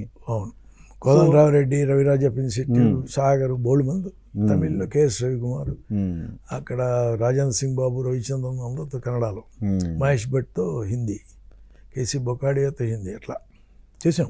ఈవెన్ పడయప్ప కూడా చేశారు కదా. అవును అవును అవును. సో ఏంటి సార్ ఈ డైరెక్టర్స్లో మీరు గమనించిన తేడాలు ఏంటి విశ్వనాథ్ గారికి అదర్ డైరెక్టర్స్కి? ఇది మాత్రం మంచి ప్రశ్న అడిగారు. విశ్వనాథ్ గారు, నేను లాస్ట్ శుభప్రదం దాకా, ఇది అప్పటి స్వాతిముత్యం నుంచి దాదాపు 10 ఏళ్ళు అబ్జర్వ్ చేశా. ఎర్లీ మార్నింగ్ 5:30కి లేచి 8 వరకు రాసుకుంటాడు ఎవ్రీ డే. తన కథ కొత్త సీన్లు రాసుకుంటూ ఉంటాడు. ఒక కొత్త కుర్రాడికి డైరెక్షన్ వస్తే ఎంత తపన పడతాడో, ఫస్ట్ సినిమా నుంచి లాస్ట్ శుభప్రదం దాకా అంత కష్టపడతాడు. ఫిజికల్గా, మెంటల్గా, అసలు ఆ ట్రాన్స్లోనే ఉంటాడు. ఫ్రాంక్గా చెప్పాలంటే తక్కువ మందికి ఆ ట్రాన్స్ అనేది ఉంటుంది, నేను చూడాల. బట్ సినిమాలా చూస్తారు, అందరూ బాగానే తీస్తారు. ఇంత కష్టపడకుండా ఎఫర్ట్లెస్గానే వెళ్ళిపోతారు. కోటరామకృష్ణ మంచి డైరెక్టరే, సాగర్ మంచి డైరెక్టర్, ప్రతివాడు మంచి డైరెక్టరే. అది వేరే, ఇదే జీవితం, ఇదే జీవనం, ఇది లేకపోతే ఏంటో అని ఆ తపస్సులో ఉండటం నేను చూడాల ఎవరిని. అది ఫ్యాక్ట్. అది మహేష్ భట్లు అందరు మీరు చెప్పిన ఆల్ ఓవర్ ఇండియా నేను డైరెక్టర్తో తిరిగా, రకరకాలు. కేఎస్ రవికుమార్ కానీ అందరూ మంచి డైరెక్టర్లే, ఒక్కొక్కళ్ళు నిష్ణాతులు. కొన్ని కేఎస్ రవికుమార్ అంత ఫాస్ట్గా ఎవరు ఫినిష్ చేయలేరు, అంత పక్కాగా షెడ్యూల్ వేయలేరు. ఫ్రాంక్గా మహేష్ భట్ ఉన్న డెప్త్, హ్యుమానిటీ గురించి అతనికి ఉన్న నాలెడ్జ్ ఎక్స్ట్రాడనరీ మహేష్ భట్ గారికి. రాయన్ సింగ్ బాబు ఖర్చు పెట్టడంలో ఇలా నథింగ్. మీరు ఇప్పుడు ఈరోజు మనం చూసే ఎక్స్పెన్సివ్ ఫిల్మ్స్ చిన్నప్పుడు తీసాడు రాయన్ సింగ్ బాబు. అతను చేయబెట్టాడంటే నిర్మాత ఆరిపోవట్లేదు. సెట్లు అంటే సెట్లే. రవిచంద్రన్ అంతే, కాస్ట్లీయెస్ట్ ఫిల్మ్స్, శాంతి క్రాంతి అంతా. కానీ ఏమైనా కూడా డైరెక్టర్లు వీళ్ళందరూ డైరెక్టర్లే కాదని అనలేవు. రవిరాజ పిన్సితో సహా వెరీ గుడ్ డైరెక్టర్, కానీ వంశీతో సహా బ్రహ్మాండ క్రియేటివ్ డైరెక్టర్. కానీ విశ్వనాథ్ గారి దగ్గర వేరది. అది అసలు ఒక తపస్సు, ఒక గుడికి వెళ్ళినట్టే ఉంటుంది. అది ఆ డెడికేషను, ఆ డిసిప్లిను, ఆ తపన, ఆ తప్ప ఇంకేమీ లేదు దానికి. సినిమానే సర్వస్వం. అది రేర్, అది నటన కాదు. నేను చెప్పాను, ప్రజెంట్ జనరేషన్లో డైరెక్టర్స్ ఒక్క హిట్ రాగానే వాళ్ళ ఆలోచనలు అంటే స్టార్స్తోనే చేయాలి, కొన్ని 100 కోట్లు పెట్టి చేయాలి అన్న ఆ రేంజ్కి వెళ్ళిపోతున్నాయి వాళ్ళ ఆలోచనలు. సో ముందు జనరేషన్స్ మీరు ఎంతోమంది డైరెక్టర్ వాళ్ళు ఎవరికి అది లేదు, మంచి సబ్జెక్టు అనే ఇది ఉంది. ఎందుకు ఈ జనరేషన్కి ఆ డిఫరెన్స్ ఎందుకు వచ్చిందంటారు? అంటే కంపారిటివ్గా నేను అనుకోవడం, రోజులు పెరిగే కొద్దీ లావిష్నెస్, రిచ్నెస్ అన్న సినిమా మేకింగ్లో అనవసరంగా ఎంటర్ అయింది. ఆ లావిష్నెస్ అనే దాని మీద, ఎందుకంటే 100 కోట్లు పెట్టి తీస్తేనే దానికి ఒక వాల్యూ అనేది. ఎందుకంటే వీళ్ళు ఫ్రాంక్గా ఒక సబ్జెక్ట్ పరంగా కొత్తగా ఏదో అద్భుతం చేద్దాం, విశ్వనాథ్ గారు చేసినట్టు మనం చేద్దామని ఒక్కళ్ళు కూడా ట్రై చేయరు. అదేదో ఆయన క్లాసు, ఆయన సరిపోయింది, ఆయన క్లాస్ సినిమాలమ్మ అని ఏదో ముద్రేసి అయినా పక్కన పెడతారు. బట్ ఫలానా ఆయన 100 కోట్లు చేసి అంటే నేను 150 కోట్లు చేయాలి, 200 కోట్లు చేయాలి, 300 కోట్లు చేయాలి అనేది ప్రొడ్యూసర్ల డబ్బులు. హీరోలకు కూడా హ్యాపీగానే ఉంటుంది. అది వినడానికి బిజినెస్ ఉన్నంతకాలం మ్యాక్సిమం లాగుదాం అనేది 600-700 కోట్లకు కూడా వెళ్ళిపోతుంది. అవసరమా ఇంత లేకుండా సింపుల్గా సినిమా చేయలేమంటే ఇవాళకి కూడా మంచి సినిమాలు చేసేవాళ్ళు తక్కువ బడ్జెట్లోనే ఉన్నారు. బట్ ఈ లావిష్నెస్ అనేది వల్ల వాడు ఎప్పుడైతే 500-600 కోట్లు సినిమా ఖర్చు పెట్టిస్తున్నాడో తను 50 కోట్లు 60 కోట్లు అడగటం అనేది నథింగ్ లాగా ఉంటుంది. ఇది వ్యాపారంగా అయిపోయిందనే చెప్పాలి ఫ్రాంక్గా. అంటే నువ్వు యాక్చువల్గా సినిమా బడ్జెట్ పెంచితే నీ బడ్జెట్ పెరుగుతుంది అనేది ఆటోమేటిక్గా మ్యాథమెటికల్ ఒక క్యాలిక్యులేషన్. ప్లస్ సినిమాకి ప్రెస్టేజ్ పెరిగేది 600 కోట్లు అంటే దానికి ఎగబడి అందరూ కొంటారు అనేది. అద్భుతమైన సినిమా తీసాము కాపీ చూడండి అనేది ఉండదు. ఇప్పుడు వాళ్ళు ఆ రోజుల్లో నిజంగానే శంకరాభరణం ఇంకోటి వాళ్ళు ఒక 50 ప్రదర్శనలు ఇస్తే కానీ కొనడానికి ఎవరు రాలా. అసలు అందరూ వచ్చి కాళ్ళకి దండం పెట్టి ఏడిన అశోక్ కూడా బ్రహ్మాండమైన సినిమా తీసామమ్మా తర్వాత కలుద్దామని వెళ్ళిపోయేవారు. ఎవరు కొనలేదు. 2 ఏరియాలు మిగిలాయి, మొత్తం అమ్మేసి 2 ఏరియాలు మిగిలాయి. ఏం కాదంటే ఇప్పుడు 4.5 లక్షలు ఖర్చు పెడితే 5-6 లక్షలకి అమ్మిస్తే నేను బయటపడ్డాను అనుకున్నాడు ఆయన. 2 ఏరియాలు మిగలగా 2 ఏరియాలే 80 లక్షలు వచ్చాయి ఆయనకి. 6 నెలలు కష్టపడి అక్టోబర్కి సినిమా అయిపోతే February 2 రిలీజ్ ఆ సినిమా. అంటే ఎవరు అమ్మలేకే ఆ 2 ఏరియాలు ఉన్నవి. అంటే తేడా ఉంటుంది. మరి సినిమా బాగుందంటే వచ్చే కలెక్షన్స్ వేరు అప్పుడు ఇప్పుడు ఎప్పటికైనా.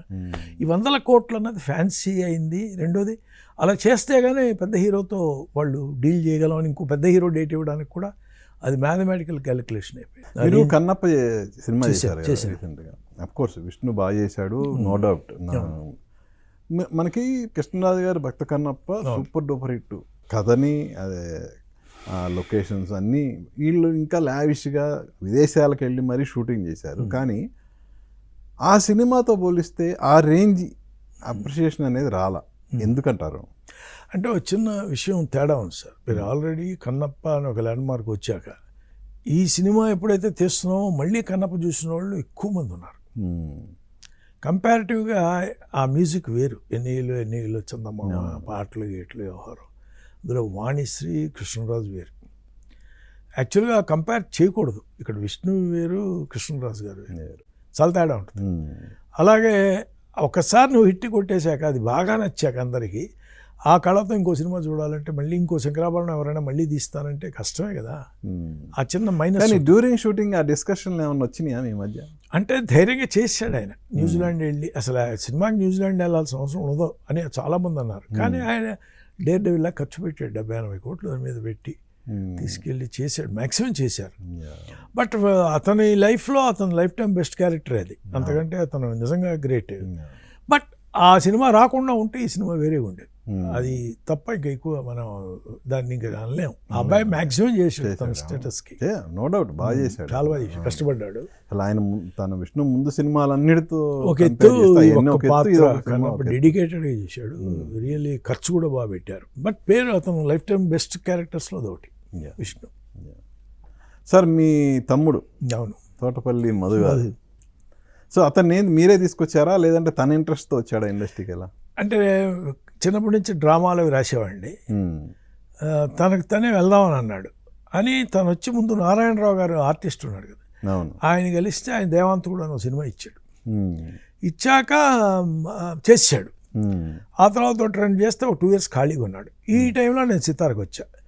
అప్పుడు పిఎన్ రామచంద్రరావు దగ్గరికి వచ్చి ఏమైనా పరచూర్ బ్రదర్స్ చేస్తున్నారు, మీ ఇద్దరు బ్రదర్స్ చేయొచ్చు కదా సలీం జావేద్ లాగా అని అడిగాడు. సరే అదే సాయినాథ్ మధు అని మీ అందరికీ అంటే పెద్దగా ప్రాచుర్యంలోకి రాని నిజం అది. నేను సాక్షి అని ఒక సినిమా చేశాను. ఓకే, అది నేను సాయినాథ్ మధు అని ఇద్దరు పేరు ఉంటుంది. తోటపల్లి సాయినాథ్, తోటపల్లి మధు అని మేము ఇద్దరం బ్రదర్స్ చేసాం. పెద్ద హిట్ అయింది. దాని తర్వాత ఇంకొక సినిమా కోడి వెంకటేష్ గారు ఇచ్చారు, రావు గారి ఇంట్లో రౌడీ అని. అది కూడా హిట్ అయింది. తర్వాత వాడు ఇండిపెండెంట్గా రామకృష్ణ గారు ఎంబటి వెళ్తానంటే వెళ్ళిపోమను. ఎందుకంటే ఈ నాకు ఇష్టం లేని కలయిక అది. కానీ వాడు వస్తే బాగుండరా, వాడికి నువ్వు కలిస్తే బాగుంటా అని మా అమ్మగారితో సహా అందరూ అంటాం. ఎందుకు చేయకూడదు మీ ఇద్దరు అని అందరూ అడగటం. వాడు కూడా అన్నయ్య చేద్దాం అన్నయ్య ఖాళీగా ఉన్నానంటే సరే. కానీ ఫస్ట్ టైం అడిగాడు అని చేసాం. ఆ 2 హిట్లు అయినాయి. ఆ తర్వాత 2వ హిట్ చూడగానే వాడు మారాడు. సరే కోడి వెంకటేష్ గారితో అతను బాగా క్లోజ్ అయ్యాడు. రకరకాల దగ్గర హ్యాబిట్స్ వ్యవహారం ఉంటుంది. బట్ ఆయన కూడా బాగా లైక్ చేశాడు అతన్ని. నా తమ్ముడు బాగుపడతాంటే నాకు ఇష్టమే, నాకేం నాకు కలిసి చేయాలి అనేది పెద్ద పట్టుదల లేదు. వాడికి లేనప్పుడు నాకు అసలు ఉండదు. అలా వెళ్ళిపోయింది అంతే. అంటే no arguments, no hard feelings అసలు. దెబ్బలు అట్లేం జరగల. మొదటి నుంచి కూడా వాడు మంచి రైటర్ అనే నా ఫీలింగ్, సిన్సియర్ ఫీలింగ్. వాడు ఇంతకంటే బాగా రాయగలడని. ఓకే, ఆఫర్స్ కూడా రావాలి, మనం ఏం చేయలేం. మీ తమ్ముడు అంతా దాసరి స్కూల్ మొత్తం. అవును, బాగా దాసనారాయణ గారితో బాగా క్లోజ్ అయ్యాడు. నేను ఆయనతో బిచ్చోడి చేతిలో ఒక్క సినిమా రాశా. అది కూడా ఉండవల్లి అరుణ్ కుమార్ పట్టుకెళ్ళి కాంగ్రెస్ పార్టీ తరఫున ఈయన కరెక్ట్ అంటున్నాడు, విశ్వనాథ్ గారు రైటర్ కరెక్ట్ అంటే. అప్పట్లో వైఎస్ రాజశేఖర రెడ్డి వీళ్ళు డెసిషన్ తీసుకునేవారు కదా. కొంచెం విశ్వనాథ్ గారు రైటర్, మనం వాళ్ళు కలిస్తే కొంచెం డీసెంట్గా ఉంటుంది, ఆ అబ్బాయి కన్నా అబ్బాయి బెటర్ అన్నట్టు ఉంటుంది కదా కొంతమందికి. అలా దాసనారాయణరావు ఆఫర్ ఇచ్చారు పిచ్చోడి చేతిలో, రావాయన ఏమిటి అని చెప్పి కూర్చోండి. మరి మీ బ్రదర్ ఏమనలేదా, ఏం నా సినిమా కొట్టేసి? అలా అది తెలుసు. ఎందుకంటే పొలిటికల్గా నేను న్యూస్ పేపర్లను డైలీ న్యూస్లు చూడటం సరదా మొదటి నుంచి. అది బాగా హెల్ప్ అయింది. ఇప్పుడు రాజశేఖర రెడ్డి గారు ఎవరు, ఏం జరుగుతుంది, చెన్నారెడ్డి గారు ఏంటి, ఇక్కడ ఏం గొడవలు, ఇవన్నీ కూడా విస్తృతమైన అవగాహన ఉంది నాకు. దాంతో వాడికి అది తెలుసు. అట్లా ఎప్పుడు పోటీ పడినవాడు. కానీ మీరు రంగస్థలం మీద కొన్ని పాత్రలు పోషించారు. బట్ సినిమాకి వచ్చిన తర్వాత అసలు ఆర్టిస్ట్గా ఎప్పుడు చేయలే, అస్సలు ట్రై చేయలే కూడా. మీ బ్రదర్ మాత్రం చాలా వేషాలు వేశాడు, చాలా వేషాడు. సార్ మీకు ఎప్పుడు అనిపించలేదా మరి నేను కూడా ఆర్టిస్ట్? అలా లేదు. నన్ను అసలు కేశవ కుమార్ అడిగాడు, ఒక బ్యాడ్ ఇన్స్పెక్టర్ క్యారెక్టర్ ఉంది, నువ్వు చేయి, నువ్వు బాగుంటావు అని. నేను చేయను సార్, నేను పెద్ద ఇంట్రెస్ట్ లేదు నాకు, వెయ్యాలన్నప్పుడు డెఫినెట్గా చేస్తాను. ఎందుకు నాకు ఇప్పుడు దాని మీద ఫీల్ లేదు, యాక్టర్ అయిపోవాలనే తపన లేదు నాకు. రైటింగే బాగుంది. ఫ్రాంక్గా చెప్పాలంటే మొదటి నుంచి నాకు డైరెక్షన్ చేయాలనేది ఉండేది, చాలా కాలం ఉండేది. బట్ మనకు కుదరాలి, వచ్చింది జాగ్రత్త చేసుకోవాలనే స్వభావం కాబట్టి నేనుగా ఎవరికి చెప్పను నా మనసులో మాట. కాబట్టి యాక్టింగ్ సైడ్ పెద్ద మనసు పెట్టలా. ఒకళ్ళు ఇద్దరు ఆఫర్ చేశారు, కన్నడలో ఆఫర్ చేశారు, తెలుగులో కూడా కేశవ్ కుమార్తో పాటు తెలుగులో కూడా అడిగారు చేయమని. వల్లభనేని జనార్దన్ చాలాసార్లు అడిగాడు, మీరు బాగుంటారు సార్ అని. నాకు పెద్ద ఇంట్రెస్ట్ లేదు. బట్ బుల్లితెరలో కూడా మీరు చాలా సీరియల్స్ రాశారు. తెగ రాసి. ఆ అమ్మాయి అనుబంధం అని 365 ఎపిసోడ్లు ఏక్తా కపూర్కి. అలాగే మన గాయత్రి అని చెప్పి రాధిక గారికి రాశాను. మనసే మందిరం అని కుట్టి పద్మిని. నిర్మాతలు ముగ్గురు లేడీస్, అలా కుదిరిందంతే. రాధిక అండ్ ఏక్తా కపూర్ అండ్ అమ్మాయి కుట్టి పద్మిని, వాళ్ళ ముగ్గురికి రాశాను. బట్ సినిమాలో క్రిస్ప్గా ఉండాలి, డైలాగ్స్ బాగా క్రిస్ప్గా ఉండాలి. బట్ వేరే టీవీకి వెళ్ళేదానికి ఎంత సాగదీస్తే అంత బాగా. అంటే ఫ్రాంక్గా మీరు వచ్చారని నేను అనుకోలేదు, మీరు వచ్చారు కాబట్టి నేను బాధపడుతున్నాను, మీకు తెలియకూడదు నేను ఉన్నాను, ఇవన్నీ కూడా చెప్పకపోతే అక్కడ క్లోజప్ వేసి చేసి సినిమా ఉంది, మేనేజ్ దిగుతుంటాడు బాధగా, చూడంగానే షాక్ అవుతాడు వాడు ఫేస్. ఈ అమ్మాయి తలంచుకున్న అమ్మాయి చూసి షాక్, మాట్లాడకుండా అలా వెళ్తాం చాలా చెప్తుంది మనకి ఆ క్లోజప్స్లో. టీవీ సీరియల్కి వచ్చేసరికి అదే క్లాస్ వస్తే అక్కడ కుదరదు. వచ్చానని బాధపడుతున్నావా అని, నువ్వు రాలేదేమో నేను అనుకోలేదు, ఇట్లాంటివన్నీ. అంటే మనసులో ఉన్న భావాన్ని భావగర్భితంగా యాక్ట్ చేసే కన్నా మాటల రూపంలో చెప్పేస్తే వాచ్యంగా ఈజీగా అర్థమవుతుంది అనేది డెఫినెట్గా టీవీ సీరియల్ కాన్సెప్ట్. సింపుల్ అయిపోద్ది, లేకపోతే నెంబర్ ఆఫ్ షార్ట్స్ వేయాలి, అర్థమవుతుందో కాదో అనే డౌట్ ఉంటుంది, ఇవన్నీ ఉంటాయి. సినిమాకి అది ఉండదు, ఈజీగా ఇట్స్ మోరే దృశ్య ప్రధానం, శబ్ద ప్రధానం కాదు. బట్ రేడియో కానీ టీవీ కానీ కొద్దిగా శబ్దం కూడా ప్రధానం ఇవ్వాలి, తప్పదు, ప్రాధాన్యత. కానీ శబ్దంతో పాటు లేడీ విలన్స్ని ఎక్కువగా పెంచి పోషించారు ఈ టీవీల్లో టీవీ రైటర్స్ అనేది బాగా ఉంది. అవును. అంటే ఫ్రాంక్గా దీనికి ఒక చిన్న ఎగ్జాంపుల్ చెప్తాను. అనుబంధం రాసేటప్పుడు ఆవిడ ఒక మాట అంది, sinus sir who is more actually free in the daytime. Daytime she cooks up to 11 o'clock. She serves food to everyone. 12 to 5 she is there free. Evening she has no work because already morning she has done, no, she serves the food. So evening 5 to 6 to night 10 o'clock. They are all seeing, ladies all, middle class ladies. They cannot talk that they don't like their auntie, they don't like their father's, brother's, husband's sister. వదిలంటే పడదు, మరదళ్ళంటే పడదు, అత్తలంటే పడదు, పొరిగింటాడంటే అనేది ఎన్ని అందులో పెడితేనే వాళ్ళు చూస్తారండి అనేదే నేను కన్విన్స్ అయ్యా. చక్కగా ఏక్తా కపూర్ చాలా పచ్చిగా చెప్పి ఇట్స్ ఎ ఫ్యాక్ట్. అదే రాయండి, ఆడవాళ్ళ మెంటాలిటీయే మనకి సినిమా గెలుసు. వాళ్ళకి తెలిసిందే కదా అంటాను నేను. తెలిసింది చెప్తేనే వాళ్ళకి హాయిగా ఉంటుంది, వాళ్ళు చెప్పుకోలేదు కదా అది.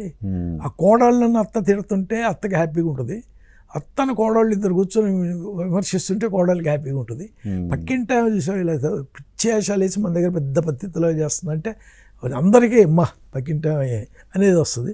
ప్రతి లేడీకి ఇంకో లేడీ పెద్దగా పడదు, అది ఓన్ వాళ్ళ పర్టికులర్గా హస్బెండ్ సిస్టర్లు, వాళ్ళ వదిలిన ఇంట్లో ఉండే తోడి కోడళ్ళు, ఈ హ్యూమన్ రిలేషన్స్లో జలసీలు విపరీతం. పర్టికులర్గా మానిటరీ, ఆయన హస్బెండ్ రిచ్, వాళ్ళు కొనిస్తారు, మన ఇంట్లో మా నాయన కొనట్లేదు. ఇవన్నీ ఓన్లీ టీవీ సీరియల్లే పోషించింది, రెచ్చగొట్టినాయి. ఫ్యాక్ట్స్ అయ్యి తప్పదు. ఎవరు సార్ మీ ఫేవరెట్ రైటర్స్ ఎవరు? జంజాల గారేనండి. రంగా తెలుగులో జంజాల గారు అంత గొప్పగా విస్తృతంగా, తర్వాతే మా గురుగారు సత్యానంద్ గారు, వాళ్ళిద్దరూ నచ్చుతారు నాకు. బట్ డైరెక్టర్గా కానీ ఒక కథ తీసుకోవడం మహేష్ భట్. విశ్వనాథ్ గారు ఆఫ్ కోర్స్ ఉంటారు, కానీ మహేష్ భట్ టిపికల్గా ఉంటుంది అతని ఆలోచన విధానం, చేసే పనితీరు, ఆయన సినిమాలు, ఆయనలో ఉన్న నాలెడ్జ్. నన్ను ఇన్ఫ్లుయెన్స్ చేసిన వాళ్ళలో భాగ్యరాజా ఒకడు, మహేష్ భట్ ఒకడు. సైలెంట్గా ఉంటాడు భాగ్యరాజా, చాలా డెప్త్ ఉంది ఆయనకి. ఆయన ఫ్రాంక్గా మనం సినిమాల్లో చూసేది 10%. అంత విస్తృతమైన నాలెడ్జ్. మీరు అనే మిడిల్ క్లాస్ ఫ్యామిలీ మెంటాలిటీస్ మీద ఆయనకున్న పట్టు ఎక్కడ చూడలేను. సార్ రైటర్స్ డైరెక్టర్స్ అయ్యి కంటిన్యూగా సక్సెస్ ఇచ్చిన వాళ్ళు ఫింగర్ టిప్స్ మీద ఉన్నారు. తక్కువ. ఎందుకని ఒక నిజంగా చెప్పాలంటే వాళ్ళకి మంచి సొసైటీలో అవగాహన ఉంటుంది, సినిమాలన్నీ అందరు డైరెక్టర్ల దగ్గర వర్క్ చేసి ఉంటారు, వాళ్ళకి అంత నాలెడ్జ్ ఉంటుంది కదా. బట్ డైరెక్టర్ అయిన తర్వాత ఆ సక్సెస్ ఎందుకు వాళ్ళు ఆ కంటిన్యూగా కొనసాగించలేకపోతారు? కరెక్ట్. అంటే ఇప్పుడు జంజాల గారు సక్సెస్, మీరు అన్నట్టు రైటర్ గారు డైరెక్టర్ తక్కువ మంది ఫెయిల్ అయిన వాడు. సత్యమూర్తి ఫెయిల్యూరే, చాలామంది ఫెయిల్యూర్, పేర్లు చెప్పడం ఎందుకని. గణేష్ బాబు ట్రై చేశాడు, సత్యమూర్తి ట్రై చేశాడు, ఆకెళ్ళ ట్రై చేశాడు, చాలామంది డైరెక్షన్ ట్రై చేశాడు. డైరెక్షన్ చేయటం అనేది రైటర్కి ఫెయిల్ అవుతుందయ్యా అనేవాళ్ళు కూడా ఉన్నారు. నాతో రైటర్లు ఎవరు సక్సెస్ అయిన వాళ్ళు తక్కువ అని. నిజంగా ట్రై చేసినా కూడా అలాగే పోయారు, ఓంకార్తో సహా రైటర్లుగా సక్సెస్ఫుల్ అయ్యారు. కానీ రైటర్ జనరల్గా ఏమవుతుందంటే, ఇందాక చెప్పిందే, శబ్ద ప్రాధాన్యమైంది డైలాగ్ రైటింగ్, దృశ్య ప్రాధాన్యమైంది ఫిల్మ్ మేకింగ్. సో వీడు తన రైటర్ని అణిచేసి ఇక్కడ దృశ్యంలో ఏం రావాలో ఆ ఎక్స్ప్రెషన్స్ వాటి మీద తను ఫోకస్ చేయాలంటే అది కాన్సెప్టే మారిపోవాలి. డైలాగులు రాసుకుని అవే చెప్పించేద్దామంటే అది వేస్ట్ కదా. బహుశా అది ఫెయిల్ అయ్యడానికి కారణం ఏంటి. సో టెక్నిక్ మీద కూడా చాలా ఉండాలి పట్టు. ఇప్పుడు ఏ యాంగిల్లో ఏ షాట్ ఎలా చెప్తే ఆడియన్స్కి ఎక్కుతుంది అనేది it's not a small thing. రాయటం వేరే, తీయటం వేరే. అది ఇంప్రెస్ చేయాలంటే లోపల డైరెక్టర్ ఉండాలి అతను, అంటే 100% పర్ఫెక్ట్. ఇంకోటి సార్, ఒక రైటరు తను రాసిన డైలాగ్ని స్క్రీన్ మీద ఆర్టిస్టు ఎన్హాన్స్ చేయగలగాల. అవును. సో అలా మీరు దాదాపు 110 సినిమాలు దాకా చేశారు కదా, మీ డైలాగులకి 100% న్యాయం చేసిన ఆర్టిస్టులు అంటే ఎవరు? వాళ్ళల్లో ఫ్రాంక్గా ముగ్గురు అద్భుతం అండి. నెంబర్ 1 కమల్ హాసన్, మనం అనుకున్న దాని మీద పెంచుతాడు తప్ప తగ్గడు. చిరంజీవి గారు, మనం రాస్తే ఎప్పుడు ఫెయిల్ అయ్యాడు, సరిగ్గా ఏది స్వయం కృషితో సహా, చెప్పులు కుట్టేవాడితో సహా తను అలాగ వెళ్ళిపోయి ప్యారిస్లో చూసి వాళ్ళని ఎలా చేస్తారో కనుక్కొని వచ్చి రీసెర్చ్ చేసాడు.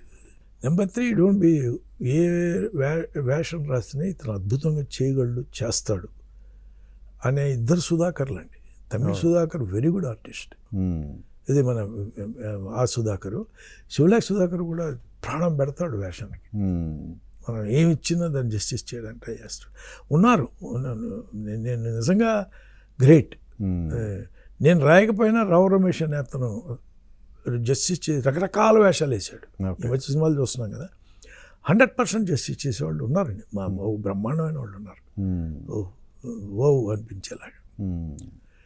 వీడికి సరిగ్గా రాలేదు, మంచి ఆర్టిస్ట్ అనుకున్న వాళ్ళు ఉంటారు. మనం మరే బ్రేక్ పడలేదు కానీ లేకపోతే అద్భుతం వీడియో అనే ఆర్టిస్టులు కూడా ఉంటారు. మనం ఏం చేయలేము, వాళ్ళ బ్యాడ్ లక్ అనుకోవాలి అంతే. టాలెంట్ మాత్రం విపరీతంగా ఉంది తెలుగు ఆర్టిస్టులలో ఉంది. అలాగే హీరోల్లో మీరు అడిగినట్టు వాళ్ళు ముగ్గురు బాగా ఇష్టం. కమల్ హాసన్ కానీ, చిరంజీవి కానీ, ఈవెన్ రజనీకాంత్ కూడా దే నెవర్ ఫెయిల్స్. ఇచ్చిన వేషం నిలబెట్టడంలో అద్భుతం చేస్తాడు. తనకు తనే ఎక్కువ ఎక్సర్సైజ్ చేసి తన స్టైల్లో చెప్తాడు డైలాగ్. మనం రాసేది వేరే, తను చెప్పేది వేరే. తను రాసుకుంటాడు మళ్ళీ కూర్చొని. రజనీకాంత్ గారు, మనం ఏదో చెప్తాం, నేను సరైన దారిలోనే నడుస్తున్నాను, నా దారి రహదారి, అట్లాంటిది రాసుకోగలడు ఆయన. ఆయనకే తెలుసు అట్లా ఎట్లా చెప్పాలనేది. మనం రాసిస్తే ఆయన రీరైట్ చేసుకుంటాడు. There is a writer in him, అది ఫ్యాక్ట్. అది నేను పడయప్ప అని సినిమా చేశాను ఆయన, on the set all the time. అబ్బో చాలా ఎక్సర్సైజ్ ఉంటుంది, తేలిగ్గా ఉండదు, సీరియస్గా ఉంటుంది దాని మీద. వాళ్ళకి పట్టుందండి మంచి. కమల్ అంతే ఓన్ చేసుకుంటాడు. Kamal more on expression. Rajini garu dialogue delivery, style, trend, అట్లాంటి ట్రైట్ ఆ క్యారెక్టర్కి వస్తుందని మనం ఊహించాం. తెస్తాడు అది పోస్చర్స్లో. నియర్లీ 50 years అవుతుందా మీరు ఇండస్ట్రీ? ఏంటి సార్ ఇన్నేళ్ల కెరియర్లో నేను ఇది చేయలేకపోయాను అని ఫీల్ అయిన సందర్భాలు ఏమైనా ఉన్నాయా? డైరెక్షనేనండి, అది తప్ప ఇంకేం లేదు. డైరెక్షన్ మీద నేను చేస్తుంటే బాగుండేది, లవ్ స్టోరీ చేసి ఉండేవాడు. రాసి పెట్టుకొని కూడా ఎక్కడ ఏదో ఎందుకో మిస్ అయింది, కుదరలా తప్ప. నాకు మిగతావి అస్సలు ఇంకా మిగతావి ఏవి. అలాగే నా ఫ్రెండ్స్ ఎవరు వచ్చినా సినిమా ఫీల్డ్లో పెట్టద్దంట. గోడ కొట్టిన సొమ్మం, నీ దగ్గర ₹1,00,00,000 పోయినా పర్లేదంటే దిగు అంట. నాకు అంత అపనమ్మకం. 100కి 20 మంది సక్సెస్ అవుతారు, 80 మంది పోతారు. దానికి లాజిక్ ఉండదు, రూల్ ఉండదు. అలాగా ఏ రోజు కూడా ఇక్కడ 100% చేయాలి అనుకున్న డైరెక్షనే చేయాలి అని. మరి చూడాలి ఈ కష్టం చెప్తున్నా. మిస్ అయింది అదొకటే. ఏదన్నా ఒక మంచి ప్రాజెక్ట్ నేను మిస్ అయ్యాను అని ఫీల్ అయ్యారు ఎప్పుడన్నా? అలా ఎప్పుడు లేదు సార్. ఫ్రాంక్గా చాలామంది నన్ను అంటారు, నువ్వు భలే సుడిగాడు ఆ సినిమాలు ఏం చేసావు అంటే నిజమే కదా అనిపిస్తుంది. అదృష్టమే. స్వాతి ముత్యం, స్వయం కృషి, సిరివెన్నెల, స్వర్ణకాలం, ఛాలెంజ్, మన ముందు సితార నుంచి వరుస సినిమాలు చేయటం అనేది నిన్నటి కన్నప్ప దాకా అదృష్టం. అంతే, ఇది ఉండాలి, డెఫినెట్గా రాసి పెట్టుంటేనే అవుతుంది. మరి మీ వారసులు ఎవరు ఇండస్ట్రీకి రాలేదా? లేదండి, మా అబ్బాయి మా అమ్మాయి. అదే మా అబ్బాయి సాఫ్ట్వేర్ ఇంజనీరే, మా పాప. మీ డిసిషనా లేదంటే వాళ్ళ వైపు వాళ్ళకు అసలు ఫ్రాంక్గా ఇంట్రెస్ట్ ఏమి చూపించాల వాళ్ళు ప్రాక్టికల్గా. నేను కూడా ఎవరిని లాగను. ఇక్కడ సినిమా ఫీల్డ్ వద్దనే చెప్తాను అంటున్నాక మీతో. అంత తేలిక కాదు ఇది. ఇక్కడ లక్ ఫ్యాక్టర్ ఉంటుంది డెఫినెట్గా. అది ఉంటేనే అవుతుంది. అది ఎలా తెలుసుకుంటాం? లక్ ఫ్యాక్టర్ లేదంటే నేను నమ్మను. 100% సుడి. నేను ఎప్పుడు చెప్తా, దాదాపు 20 కోట్ల మంది 15 కోట్ల మంది ఆంధ్రప్రదేశ్లో ఉంటే కనీసం 2 కోట్ల మంది ట్రై చేస్తారు సినిమా ఫీల్డ్కి రావాలని. 20 లక్షల మందికి రావడానికి కుదురుద్ది. 2 లక్షల మందికి టెక్నీషియన్లు అవ్వడానికి ప్రయత్నాలు చేస్తారు. 200 మంది కూడా అవ్వరు సంవత్సరానికి. అంటే టెక్నీషియన్లుగా నేను మాట్లాడేది. అంత తక్కువ పర్సంటేజ్ ఉంది, మైన్యూట్. అంటే లక్ తప్ప ఇంకేం ఫ్యాక్టర్ కాదుగా. తెలివైన వాళ్ళు అంటే ఎంతోమంది, నేను చాలాసార్లు అంటాను, నాకంటే చాలామంది తెలివైన వాళ్ళు 100 మంది ఉంటారు ఆంధ్రప్రదేశ్లో, నాతో పాటు పెరిగిన వాళ్ళు. మనకు కుదిరింది అంతే. అలా మేము సద్వినియోగం చేసుకున్నాం, దుర్వినియోగం చేయాలి. వచ్చిన ఆఫర్ని అందిపుచ్చుకున్నాం. లేకపోతే 7 సినిమాలు 15 ఏళ్ళు ఆయన బట్టి ఉండటం ఇష్టం నాట్ ఏ జోక్. అలా కుదిరింది అంతే. It happens. అక్కడ మనం తప్పకుండా అలాంటి లిఖితం అని నమ్మాలి. బట్ మన ప్రయత్నం ఎప్పుడు చేస్తున్నాం, కృషి. అంటే మీ టైంలో రైటర్స్ తక్కువ మంది సార్, బట్ ఇప్పుడు చాలా మంది కొత్త జనరేషన్లో చాలా మంది రైటర్స్ వస్తున్నారు. సో వాళ్ళల్లో బాగా స్పార్క్ ఉంది అని మీరు ఫీల్ అయిన వాళ్ళు ఎవరు ప్రజెంట్ జనరేషన్? ప్రజెంట్ అంటే ప్రజెంట్ అనకూడదు కానీ త్రివిక్రమ్ అనేవాడు నాకు సర్ప్రైజ్ అండి, నచ్చాడు. డెఫినెట్గా మంచి రైటర్ అనిపించాడు. అలాగే అది అతను డైరెక్టర్ అయినా కూడా అనిల్ రావిపూడి అనే అతను బ్రిలియంట్ అనిపించాడు నాకు ఈ మధ్యకాలంలో. నిన్న కూడా పెద్ద చూశాను సార్. నాకు ఫస్ట్ టైం షాక్ అయినా. రామ్ చరణ్ ఇదేంటిది, చిరంజీవి గారి కన్నా బాగా చేస్తున్నాడు. ఆయన ఎప్పుడు ఆయన లైఫ్లో ఇలాంటి క్యారెక్టర్ పడలా. పెద్ది. అలాగే చూడడానికి సాధారణంగా ఉంటాడు సానా బుచ్చిబాబు. అసాధారణమైన ప్రజ్ఞ అనేది ఉప్పెన్లోనే చూసాను. నిన్న మళ్ళా అది ఫ్లూక్ కాదు, నిజంగా నాలో ఉందరా దమ్ము అని ప్రూవ్ చేసిన సినిమా బుద్ధి. It's not a easy film.